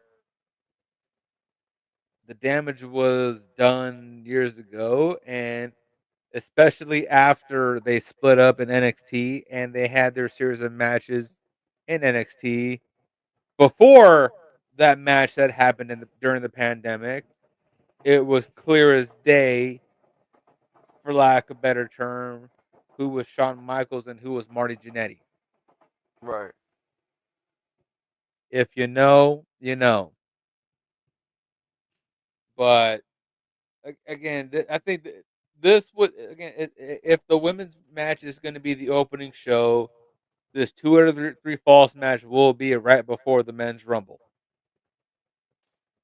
This will be the dead spot because the women's rumble will be fantastic. Cody and KO will follow up and then also be equally as fantastic. This match will start phenomenal and then just be fine, and then we'll get the men's rumble, assuming this is now the full card. Mm. Again, let me remind everybody that this would be a year that we don't see Gunther in the Royal Rumble since his main roster appearance, if I'm What do you not mean? Cody mistaken. eliminated him twice. That he won't be in the Rumble, Cody has eliminated Gunther in the Rumble twice, back to back years. but I'm saying this year he won't be in the Royal Rumble for the first time. We don't know that. Yeah, if he stays champion, I'm saying. You don't think I'm he's going to pull up just because? as champion, I don't think so. We've had that happen before. We have, but I don't see it. And Um, Cody too, since he's returned, may mark the first time he don't have a Rumble. which means Stone Cold's record stays intact, and we will not have a three-peat. Now, will the Kansas City Chiefs follow suit this weekend? The men's will close the Rumble. You feel like? uh, yeah. Oh, only because of again, look at this. Look at the names that already been announced. Like it's all Hall of Famers. You really gonna have John Cena in a match that won't close the show? With all due respect, Mm. a match that could potentially have a Joe Hendry, a Jeff Hardy, um, may again less than a 1% chance of Brock Lesnar. Yes, I'm saying less than 1% chance because um maybe a Goldberg. Like this some again, like I said, this match will have Hall of Famers that are all active wrestlers. Punk's in the Rumble for crying out loud. Mm. This is gonna be a star-studded Rumble. I do think that Pentagon's gonna like I said, can you imagine what Pentagon and Logan Paul are gonna do in the Rumble? I feel like some funny business is gonna happen in the Rumble. I feel like we had 2 years where we had the fairy tale ending for the Rumble, where we gave it to Cody. You want that '05 finish to happen again so bad, don't you? Something. It's some fuckery gonna happen. But again, like I said, Dwayne could pop up in the run before all we know. Again, there a lot of people have been. I don't know if you've been on TikTok lately, but my algorithm, on more than one occasion, I've seen folks pull up the ticker, the clock goes 0. We hear the buzzard, and we see entrant 31. If just a man. You've been calling it also. So again, Mm-hmm. it seems that our words on this show cast a magic spell among others, and we're planting the seeds of what could happen. I And we just got quite a bit of stuff right last year. So again, I expect stuff to follow suit this coming year. I don't want the crazy the variable that I called before. I don't want to happen. Cody losing in like that second or third match and going into the Rumble. Even if he pops in the Rumble after he loses, I don't think he's winning. Yeah, I'm cool if he doesn't win, but if he does the three-peat, I believe he'll be one of the final five, but mm, he's looking to do a Patrick Mahomes. but what if The Rock wins?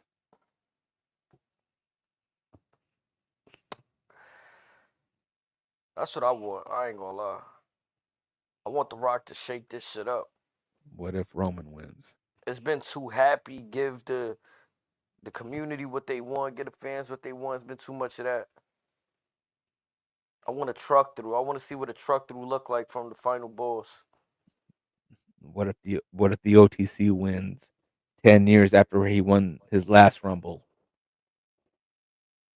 Mm.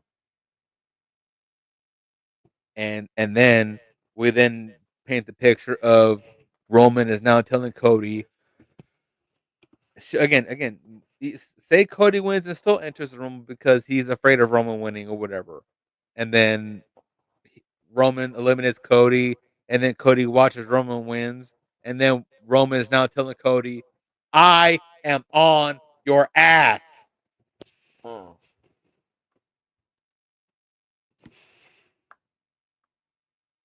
Again, there's so much. Again, fuck it. What if Cena wins the Rumble?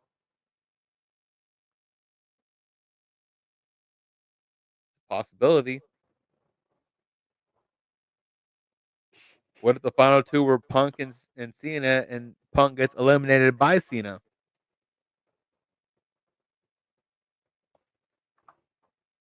What if it's someone that's not contracted to WWE that wins, like maybe a Matt Cardona? Not likely, but again, it's a strong possibility. This is not Vince's WWE anymore. We don't know what the Triple H and The Rock are thinking these days.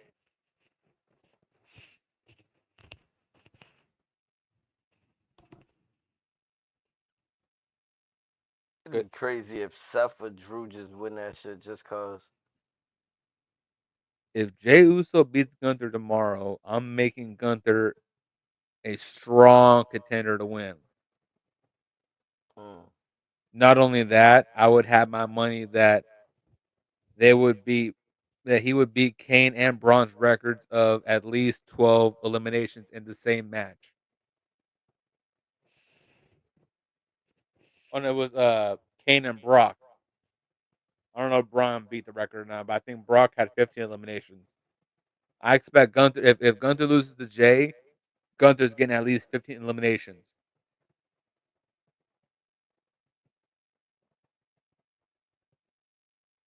Okay. I see it. I see it. Cause Gunther's he's a good Royal Rumble participant. I'm Oh not no, gonna the, lie. the the big men usually are. Yeah. Like like I said, Kane had 11 one match. Brock had 15. I know Braun had 12 one year, but I think Brock. Let's see, what is the record for most eliminations? Let me look that up real quick because I know it's been broken once.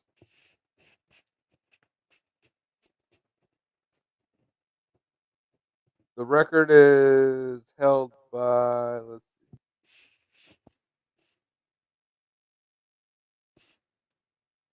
Yeah, Kane had 11, Roman had 12, Brock and Braun have 13 apiece.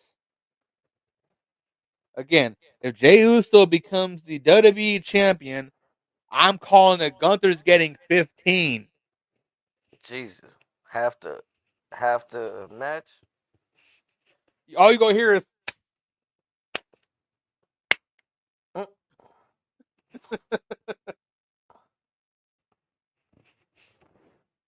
that should be crazy. But yeah, we move on to the main event. Jimmy Uso versus Kevin Owens. okay. Real quick before we're gonna match. Again, I know we've vaguely touched on this over the last couple weeks, but how you feel about Big Jim's new gear? Oh, I'm fucking with it. I I feel I like I like the jersey, but I don't know. I like it because it doesn't remind me like he trying to be like his brother. Right. That's why I like it, but at the same time, something feels off. Yeah, it don't. I hate to say it. I think it's that leather feel, that fake leather. Or I don't know, it may be real, but like that whole leather outfit feel. And then the last time when he had the black, it was kind of like a suede or a velour. Like he just does too much fabric, I think. I was hoping that one of them would have gone back to the gear they had, similar to when they was in lockdown mode. Yeah, Just the black pants, the black high top forces, and they just on that time. very true. But again, as we anticipated, that this match was very entertaining. Um, I was surprised as to who came out the victor. I'm gonna be honest. I thought, given what we saw in the aftermath, I would you would have sworn that they would have given the victory to Jimmy. I thought the baby. I'm not gonna lie. I thought the baby face would have got the win, but then I'm looking Jimmy versus Kevin Owens. In any timeline, you give me this one on one, Kevin Owens should win. Whether Jimmy was part of the bloodline, Yeah, whether but it, are we not trying to establish Jimmy as well? yes. Exactly. So Which is why I thought it was odd when he came out to challenge Kevin to begin with because I that didn't wasn't the think, problem. yeah, But again, like, I thought right when he hit that call your shot super kick, I if that match would ended right then and there, I'm good. yeah. Like just solid off the board, just perfect start to finish. Even if it happened later, like towards the end of the night, if that was the final spot, I'm good. But for KO to walk out with the win, I was like, I mean, he's got the match tomorrow. What's the problem? I'm not, yeah, and he kind of, I don't know, So isn't it it, would have made no. So say Jimmy wins, KO he's doing his celebrator. KO pops up, realizes he lost, snakes Jimmy, then goes out for the package power driver. You get the same outcome. you know what makes it worse for Jim? He basically set up his finish how Jimmy does his super kick, the spear, Spear, yeah, and didn't get the, so it really made him look ineffective in doing all of that, in my opinion. that was the other part of the match I wasn't fond of. And then Kevin Owens is just essentially he's winning in a clean way, even though he's doing some underhanded tactics, like sending him into the I mean, post and yeah, but things like again, that. overall, it was a cleaner match than I thought it would have been. Yeah, sure, yeah. So I mean, it was a odd for me. It was odd, but to your point, like you said earlier, it all makes sense with the story. Like they all been involved in the storyline. Like you know what I'm saying?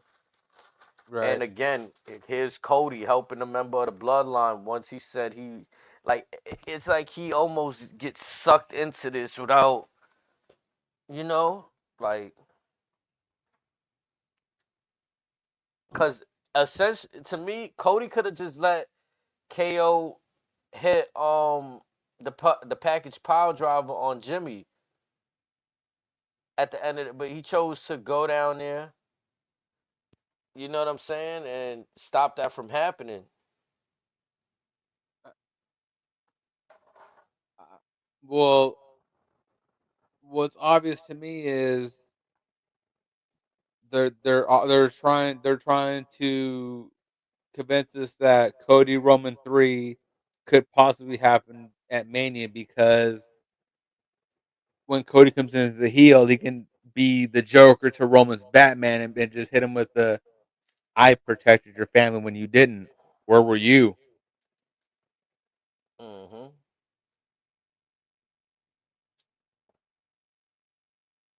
But then also that could maybe set up CM Punk versus Cody, I'm and not that gonna fa- lie too. and that favor could be Punk defending Roman. Is this bloodline shit kind of over? I wouldn't Like, say it's over.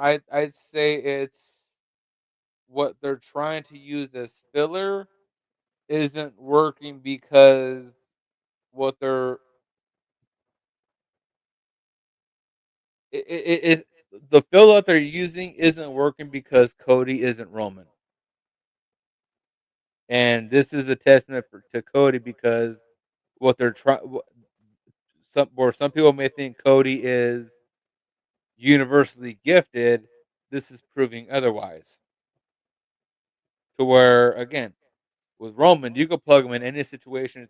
It's been as he's gotten more in the business, it's been proven that it's gonna work. Whereas Cody, despite how long he's been there, if you plug him in certain spots, either it works, it's fine, or it's why is this a thing? I'm not gonna lie. To me, Roman Reigns is always gonna be fired, Jay and O. But babyface bloodline's kind of ass this time around. Like, there's no Well, unity well, well, between it. well. Again, because I don't think it's fully they're still in unison yet because there's still the stuff with Roman and Jay, and then Roman still has to run the stuff with Seth. But again, ultimately, this is just it's more on we want to see what happens next with Solo and the Cody experiment in regards to the bloodline has been proven to be a failure. And not only that, it's just the Cody experiment has just been nothing more than just okay. I'm surprised we ain't seen no Sami Zayn out there tonight. And again, like I said, that won't happen that until maybe after the Rumble or whenever we get Or the fact Sammy Jimmy versus didn't Seth. even address that. Jimmy is trying is again like I said, Jimmy is trying to prove that he is on equal footing with Roman. Until then, he's only with the bloodline when they need help because that's family. But until Roman apologizes, Jimmy's gonna do his shit. He's gonna hopefully win the World Heavyweight Championship You tomorrow. mean you mean Jay? Yeah, yeah, Jim, my bad. Jimmy is just trying to keep the family together. Jay is trying to win the gold and trying to prove to Roman why they are equals. Because the way Jay sees it, all three of them are equals. Roman's saying, "Fuck the big three. It's just big me." Hmm.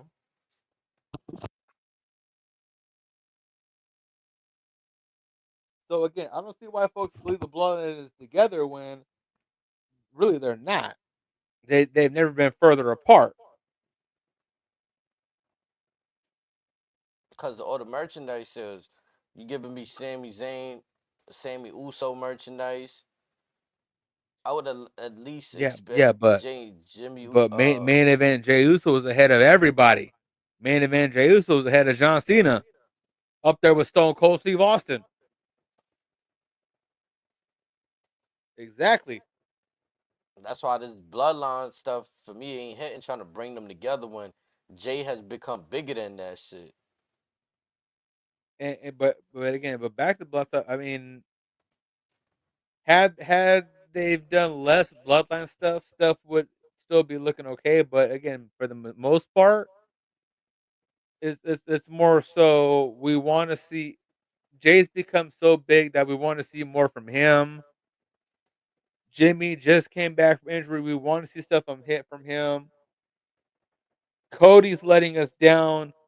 Solo is going away, taking a break. Roman, where the fuck are you? That's what it's become.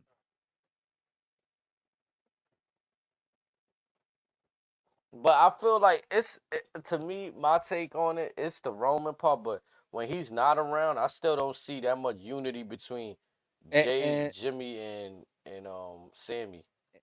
and again, when Roman and Bryan went together, everybody made it clear that, or at least Jay made it clear that, nah, it ain't good until you apologize. And on top of that, when you apologize, you acknowledge that my brother and you, we are all equals, and Roman will never do that.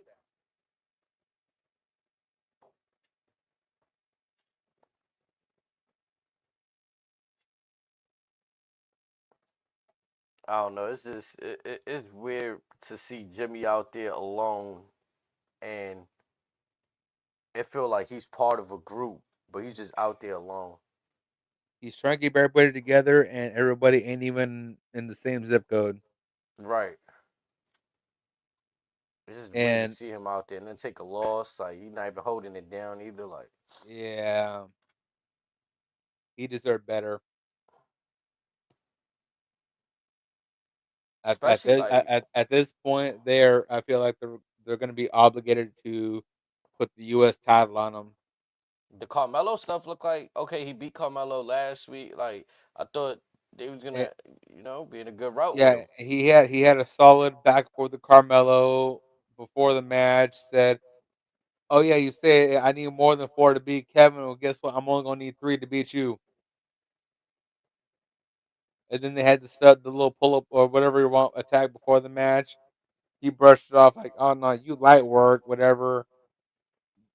Jimmy should have easily walked away with this match. Yeah, I agree.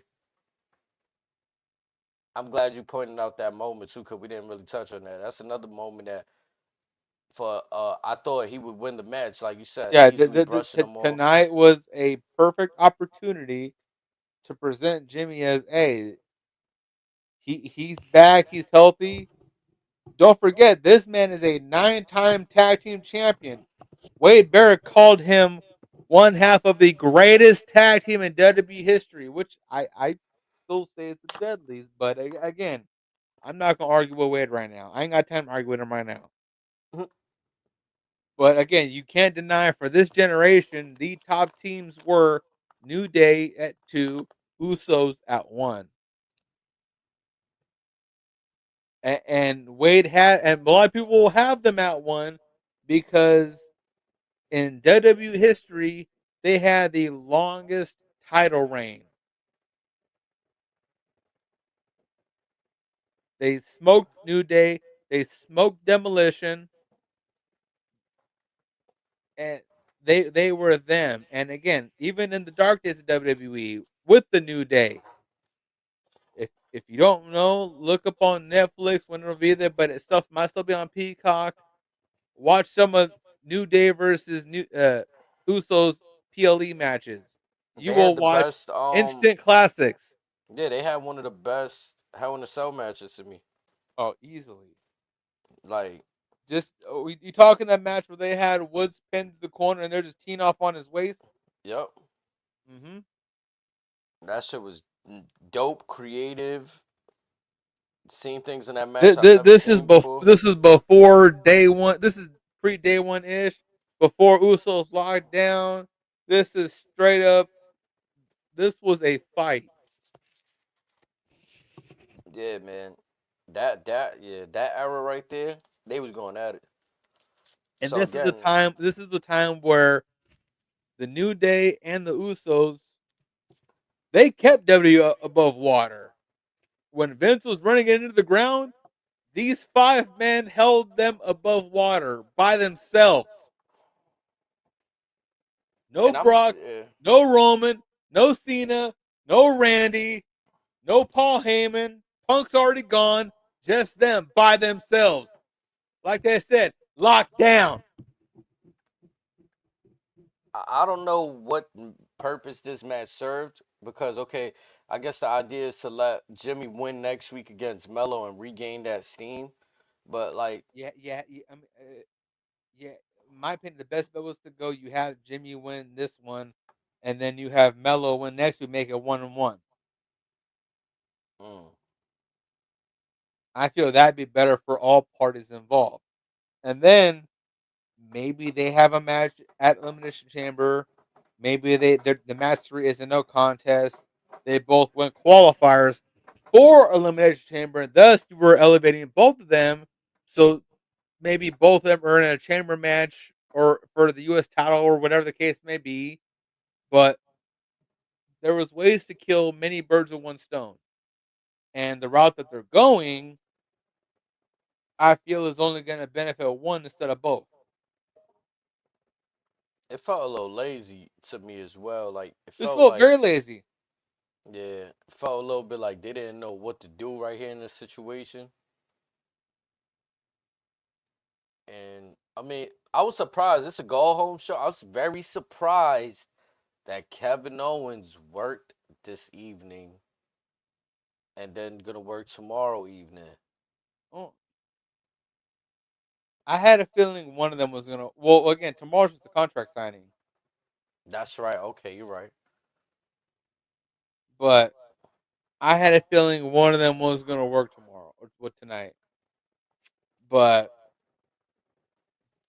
but back with Jimmy though, it's like I just can't wrap my head around to where like a part of me feels like if he tries to push back with anything, someone's gonna hit him with the yeah, but Jay's doing this.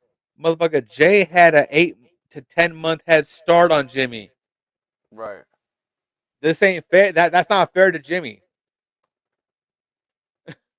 I like again when Jimmy was trying to get Jay out the bloodline the very first time during the pandemic era. Jimmy's very capable of being a tough competitor. Like he could bring that And toughness.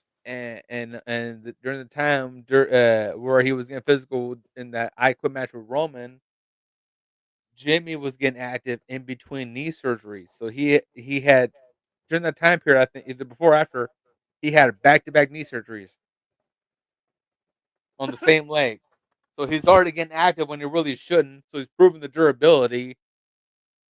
Just let the man get some wins. Not for real though. Like If you're and worried about the merchandise, he'll figure that out. His family creative enough. yeah, I think that's I mean, like, come on, that's just asking for like to me that's asking for a lot when you already got Roman, now Jacob, like they selling merch, right? It's like that's just Jay's the top merch seller right now. yeah. So it's like and even Jimmy stuff. I remember when they had his little merch. I'm not sure how many was copping out, but he had his no yeet shirts out. You know what I'm saying? They tried with him. Yeah, but again, if I'm just speaking out of hypotheticals, if the merch is an issue, that's not fair to him because again, it's not his fault. Jay became a golden goose. Hmm. I mean, They positioned him lovely though. I'm not gonna lie. They worked on. You Jay, said 8 months. It's probably even more than that. That whole year of Roman bitching him up, making him look like a well, little guy. I'm just well. Let's see. Fuck. How long has Jimmy been? Has it been longer than that? Because he has been on and off from knee surgeries. Now I know what you mean though. Like the Yeet Man process definitely was like that 8 months working. But even before that, they made us feel bad for Jay. Like Yeah. for Because again, Roman molded him into yes, one of the top baby faces. yes. But also Jamie was kind of saying because when the times afterwards he would hit, for example, one line that's been made the rounds recently where Jay's on the couch. He's I'm on injured reserves. Roman says what? He pops. Oh, I don't know. I'm good. What you need? So we've seen stuff out of Jimmy. It's just again, just Calling the give him. plays. Yeah. Yeah, he said he's the quarterback. When he came back from injury and helped Roman beat Solo, Roman says, "You called the plays? Yeah, I got you." Hmm. I told you I got you. And that's I the just trajectory we need Jimmy on, where he's making the right decisions. He's capable of winning these matches. I And don't remember if you recall, but there was a time where Jimmy told Roman, "I could be your wise man." mm. He said, "Hey, I peeped game, I studied game, I got you. Plus, we family. You know I got you."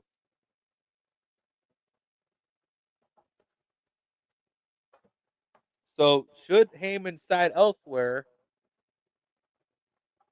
if Big Jim becomes Roman's wise man, I wouldn't be mad at that.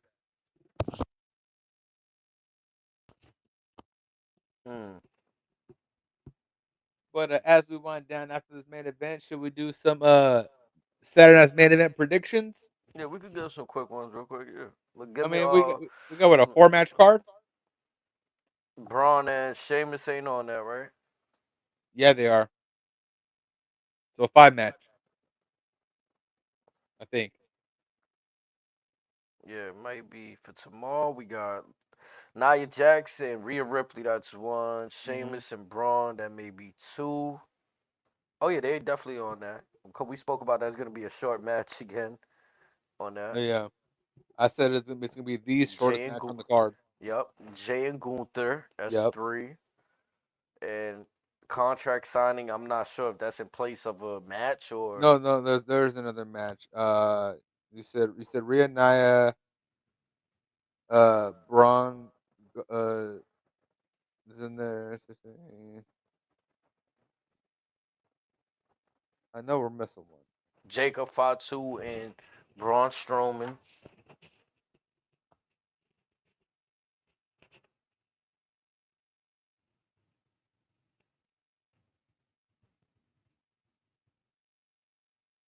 The Jay and Gunther. Oh no, no.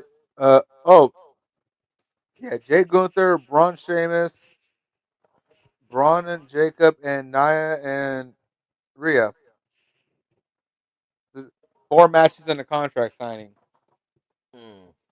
So now my question to you is, which match is the main event? Is it Gunther and Jay or Rhea and Nia? Say that again. Which match will be the main event? Is it going to feature Mommy or main event Jay? Hmm. I'm cool with either one main eventing, to be honest. But if we were to choose, I think I'd it's have, Jay. Yeah, Jay and Gunther. yeah. Actually, no. Remember, I fucked around and said this too. What if um the contract signing closes? Well, I mean, the last match on the night, if you want to be politically correct, excuse my French. Yeah, So it'll man. be last match. Would definitely be Jay and Gunther.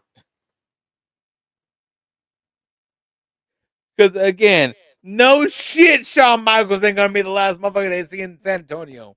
Fuck you mean? Man, See, there you go, get my blood pressure up again. I'm just saying. They giving us these new rollouts. What if that contract signing is last? Why would they even put a contract sign? That's my. I feel like something has to happen. Like, Well, again, why is it something's gonna happen because again, as history has shown, and let's not forget, Triple H and Shawn Michaels wrote the fucking book on contract signing. Does Kevin Owens like give Shawn Michaels a sweet chin music, a super kick, like I'm hoping. something, right? Like, I'm thinking he's gonna try to hit Cody. Shawn happens to be there and just gets him.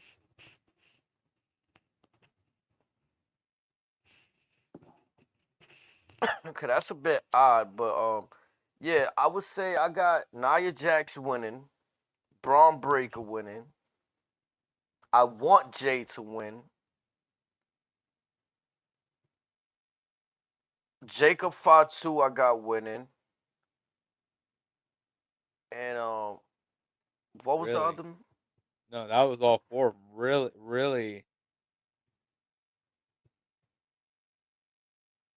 You serious on Nia beating Rhea for the title? Yeah. Wow. I mean, that one's gonna be the most interesting. But okay, so if that happens, does that open the show? Mm. If that match opens, okay, I'm gonna agree with it that she's gonna win. If Jay and Gunther go on last, yeah, I think they open up with that match. Rhea Ripley gonna get the crowd going to start the Braun Breaker and Sheamus match. I could see that more in the middle because that'll be a more I quicker I, I see match. I see Braun and Sheamus going on right before uh Man, before Jay and Gunther. I could see that. And then the match that'll follow the women will be Braun and Sheamus because the match won't be that long. Let's be honest. Now with Braun and Sheamus, assuming like the last Saturday main event, what they're 2 hours last time. Yep. So this match with entrances and maybe a commercial break, if we're counting the total match time that we see on television, over under 7 minutes. Mm. I'm talking the total time we see the match in the ring. From Yeah, I opening could. bell to the final pinfall. He got to make work of Sheamus. I'm saying under 7 minutes. Yeah, I'm cool with that. I'm saying this match is gonna be light work. And again, nothing against Sheamus, but yeah, Shinsuke don't got a match on there tomorrow, right? nope. All Shinsuke did was he just saying, "Hey, I won the Rumble before. What's stopping me from winning it again?"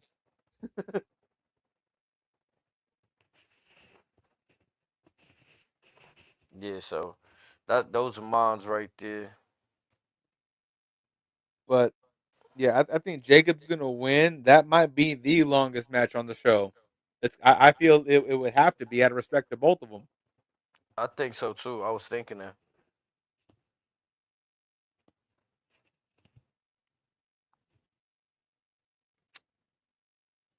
I just wish this was on a PLE.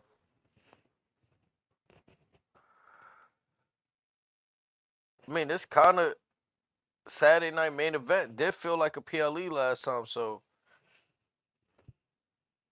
This is true. if they could recapture that same magic, So now, hear me out. Say you open with Gunther and Jay. What if this match main events? And the only reason why I say that because we didn't touch on in the episode is Jacob shoved Tom away, saying, "No, let me at him."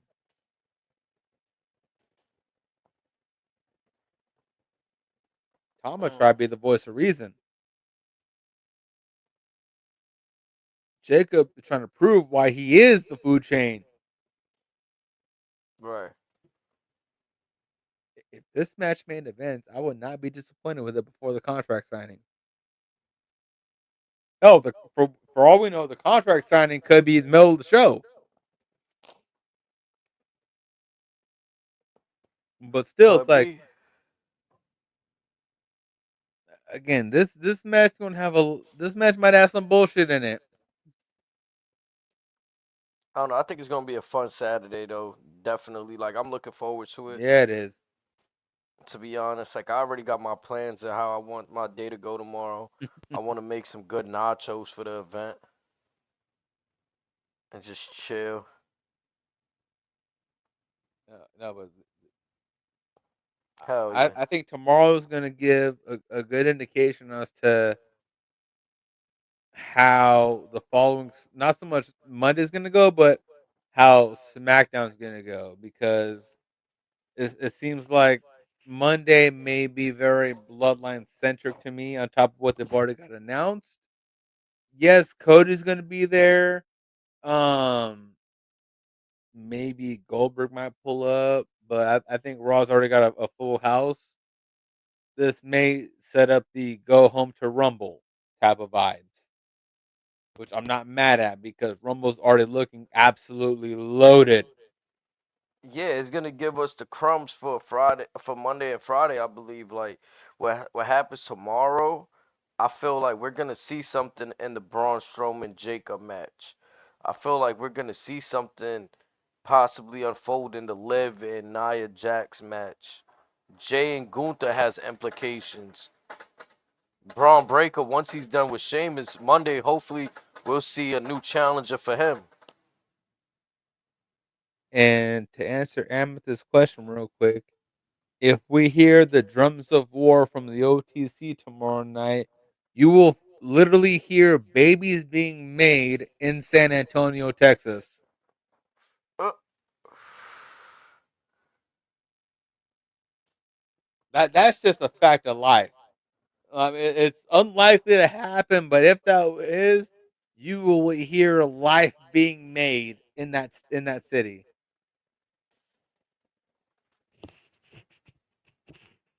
they would definitely pop. But dude, Yeah. but yeah, but at this point, yeah, now we just wait till what happens tomorrow night. Yeah, I can't wait and chat.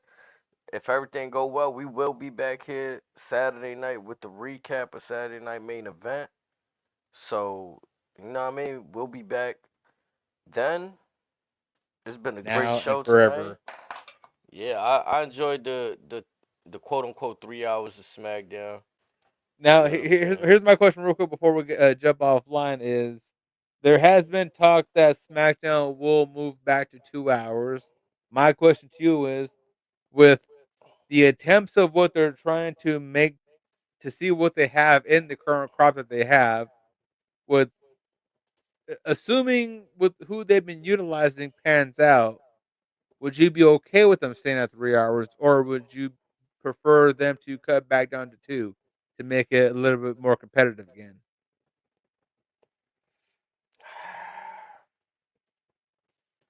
I feel like I want to side with both. I think it's a terrible idea to go back to two when the product is expanding the way it is. And I think you always want to have both brands on the same equal foot, meaning like if one show is 3 hours, both shows 3 hours. If one show is two, this Well, this A that's and the other B thing. show. That's the other Hmm. thing. The last 2 weeks, Raw's been 2.5. Yeah, but that's that weird stuff, right? Like you go back and then look at the episodes in real time. You sitting there till 10:30, but it or like it's somewhere like the first episode of Raw, the debut on Netflix, is listed as 2 hours now, 2:25. But we sat there for 3 hours. It felt like to 11. And the last two have been almost 2.5 on the dot. Oh, the last one was an hour and 59. I need to send you that screenshot. Yeah, the last one was an hour and 59. Cut out all the commercials. Mhm. And it was the same runtime as the week before, Yeah, give or take. it's very weird how it unfolds in real time. More the better. That's how I feel, honestly. Now, Like, especially with this content, I may have to start watching the replays a few days after that just to see what they're editing. right? Because they could be taking out more than what meets the eye at that It moment. it sounds like they're taking out more than just the commercials. But yeah, we may have to follow up on that down the road to see what the hell's been going on, because now this is just me being the disgruntled consumer. But with Netflix going up in price, if I'm watching 3 hours of Raw live, I expect to watch 3 hours of playback. I'm just saying. Look, I'm gonna send you a text message. Oh, I'm taking your word for it. Yeah, I'll pop on Netflix right now. and I'm gonna try to send it to so we could put it up here in the screen for the good folks to see. Oh, we don't need to get pinched right now. It ain't that serious. That's No, it wouldn't be the video. It would just be the screenshot of the runtime. oh no, I got you ain't gotta lie. I got Netflix loaded right now. Yeah, man. I just find it incredible. Like, wow, like I'm sitting here thinking, wow, I'm getting 2.5 hours. I'm getting 3 hours, and in reality, that's not what I'm getting. And I understand there's commercials, but when you dissect, wow, that's the actual amount of But when you commercial have two runtime. shows when you watch them live that are virtually the same runtime, and you're getting two different times in post, that's where I gotta scratch my head a little bit. Yeah.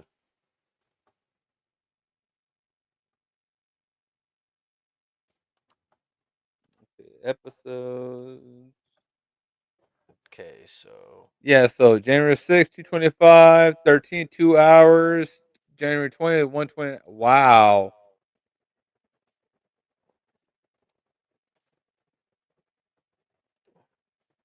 let me just put it on here right there on the screen for the people in the chat. That was the last episode from this Monday that just passed. One And, hour 59 minutes. and I'm pretty sure they were both, this week's and last week's were 2.5 hours in lifetime. Right. And then that debut episode was 3 hours allegedly, but it was really two, whatever. Interesting. Very.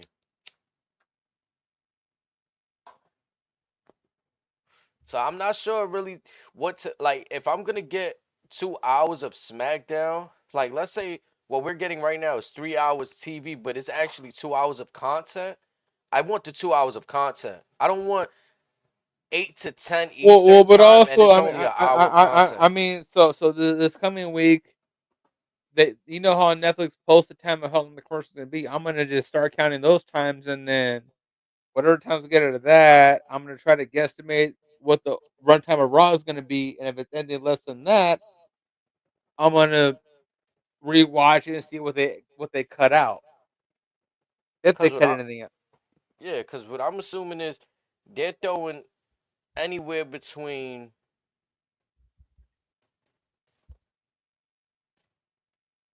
8 commercials to 10 commercials in. Because most of those advertisements been 3 minutes.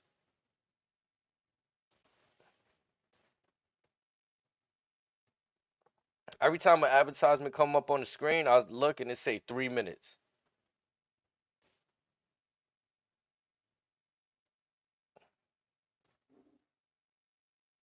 So I mean, I don't know. It's something to dissect and look into because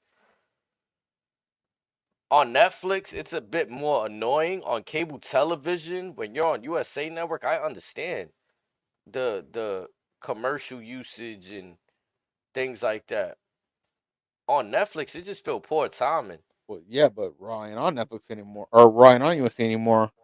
Right. They're on Netflix, so I don't understand all this commercial break during the match. Like I said, I'm gonna do a little bit of research the next couple weeks to see if I can figure out what's going on. But yeah, chat, rest assured, we will have a synopsis on this after the Rumble, because we will not let this ruin our vibes towards the Rumble, because this is the Kickstarter of WrestleMania season. Let's get back onto more uplifting notes. Oh The yeah. happiest time of wrestling, especially in WWE, is now till essentially May. So this is the prime season. We are in full swing of the John Cena retirement tour. And aside from the stuff in New Japan, we were on the Hiroshi Tanahashi retirement tour. So we have two legends of the game that are hanging up the boots. Um, with Cena, this being his final Rumble, I would assume that he would be one of the final four, just because it's his last one. And again, depending on certain circumstances happening, I would not put it past them to give him the win to set up any particular story, i.e., with him and Cody. Mm.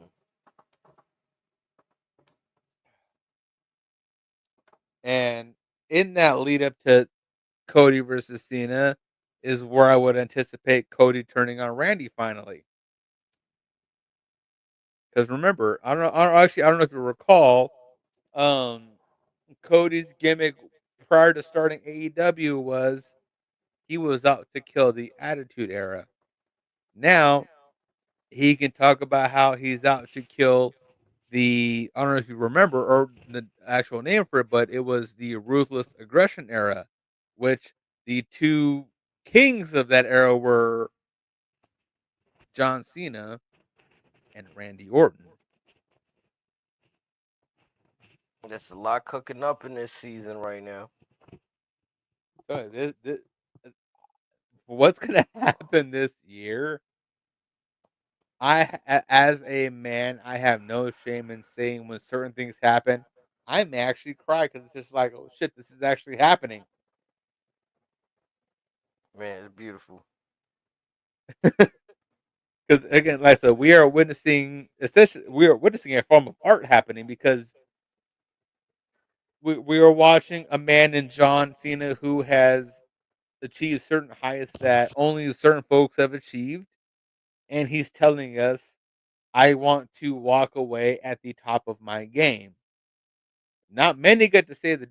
Not many get to do that. So we are going to be privileged of watching that, and it's going to be a sight to see.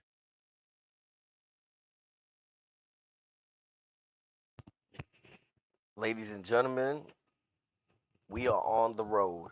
And don't be surprised. I think I mean he already announced, but I wouldn't be surprised if this Monday we see Cena as well. Possibly the Well, Monday after Rumble, which should here's my be next, 2 weeks. here's my thing. Like each city that's going to be televised or whatever is going to have one appearance. So if he's going to be on this Monday, then that kind of tells us that there will not be a PLE in Atlanta, Mm. or he will not be on that PLE, or that's how it's been portrayed. I know what you mean. Like it's his last time in that city. Yeah, because each city that they're going to be, he's picked certain cities, whatever, or and all that stuff. Triple H is trying to get him to do a few more allegedly, but nothing's been confirmed.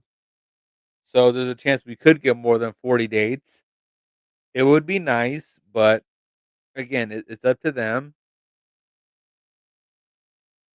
But yeah, this is going to be a ride for many of us that have had the honor and privilege of pretty much growing up watching them. If you really want to break it down, because a lot of us were just entering middle school or when we started watching him, and through the good, the bad, and the ugly, guys like him, the Usos, Randy, Ray, Miz, love him or hate him, kept WWE afloat during the dark times.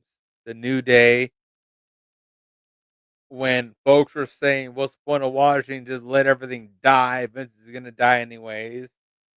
To where there was a time where, much like what AEW has been disputing or being against, but there was a time where Vince would tarp off arenas and just take what he can get out of them because he didn't care. These guys like John Cena just kept that flag afloat and said, "Hey, no, I'm going to get you through this because you gave me a job and I'm here for you." So that's kind of why John's earned the respect he has now, and that's what makes many of us emotional for this retirement tour because again, we're watching in his own right the end of an era, and we get to watch him take on the likes of Punk one last time, maybe Randy, maybe Brock. Hopefully, me personally, hopefully, but there's other guys that you can list off that we're gonna see him take on for the final time, and it is Yeah. the last time, because he said in many interviews he's not doing the, for lack of a term, the Terry Funk retirement, to where you have 20 different retirement tours. This is it. After that, he's done. He may do a random, like, say hi, meet and greet here and there, but as far as being in the ring, this is it for him.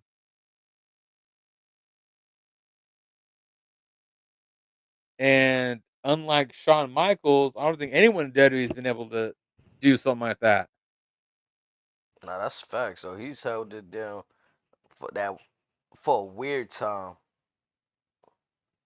Yeah, not many said they've been at the top of the mountain for 2 decades.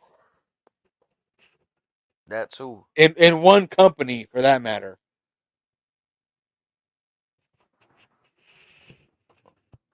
But yeah, I'm ready to pack it up, man, cause we got that You all event good, brother. later. You all good. I Yeah, said we're gonna have some stuff to go tomorrow, and then we're gonna need to rest up for who knows what may happen Monday.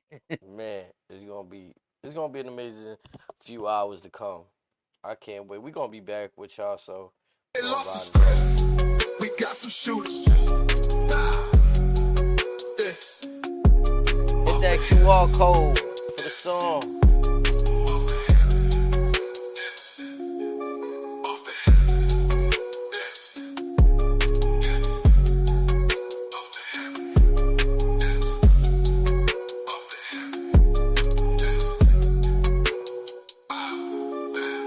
Chilling at the head of the table where the bosses sit, stunning everything in sight, whether it's in the bloodline or corporate. Walk me out the arena, big smile, low, handcuffed by officers. Hold on, wait, I think they lost the script. We got some shooters, pow, it's off the hip. We got some shooters, pow, it's off the hip. Chilling at the head of the table where the bosses sit, stunning everything in sight, whether it's in the bloodline or corporate. Walk me out the arena, big smile, low, handcuffed by officers. Hold on, wait, I think they lost the script. We got some shooters.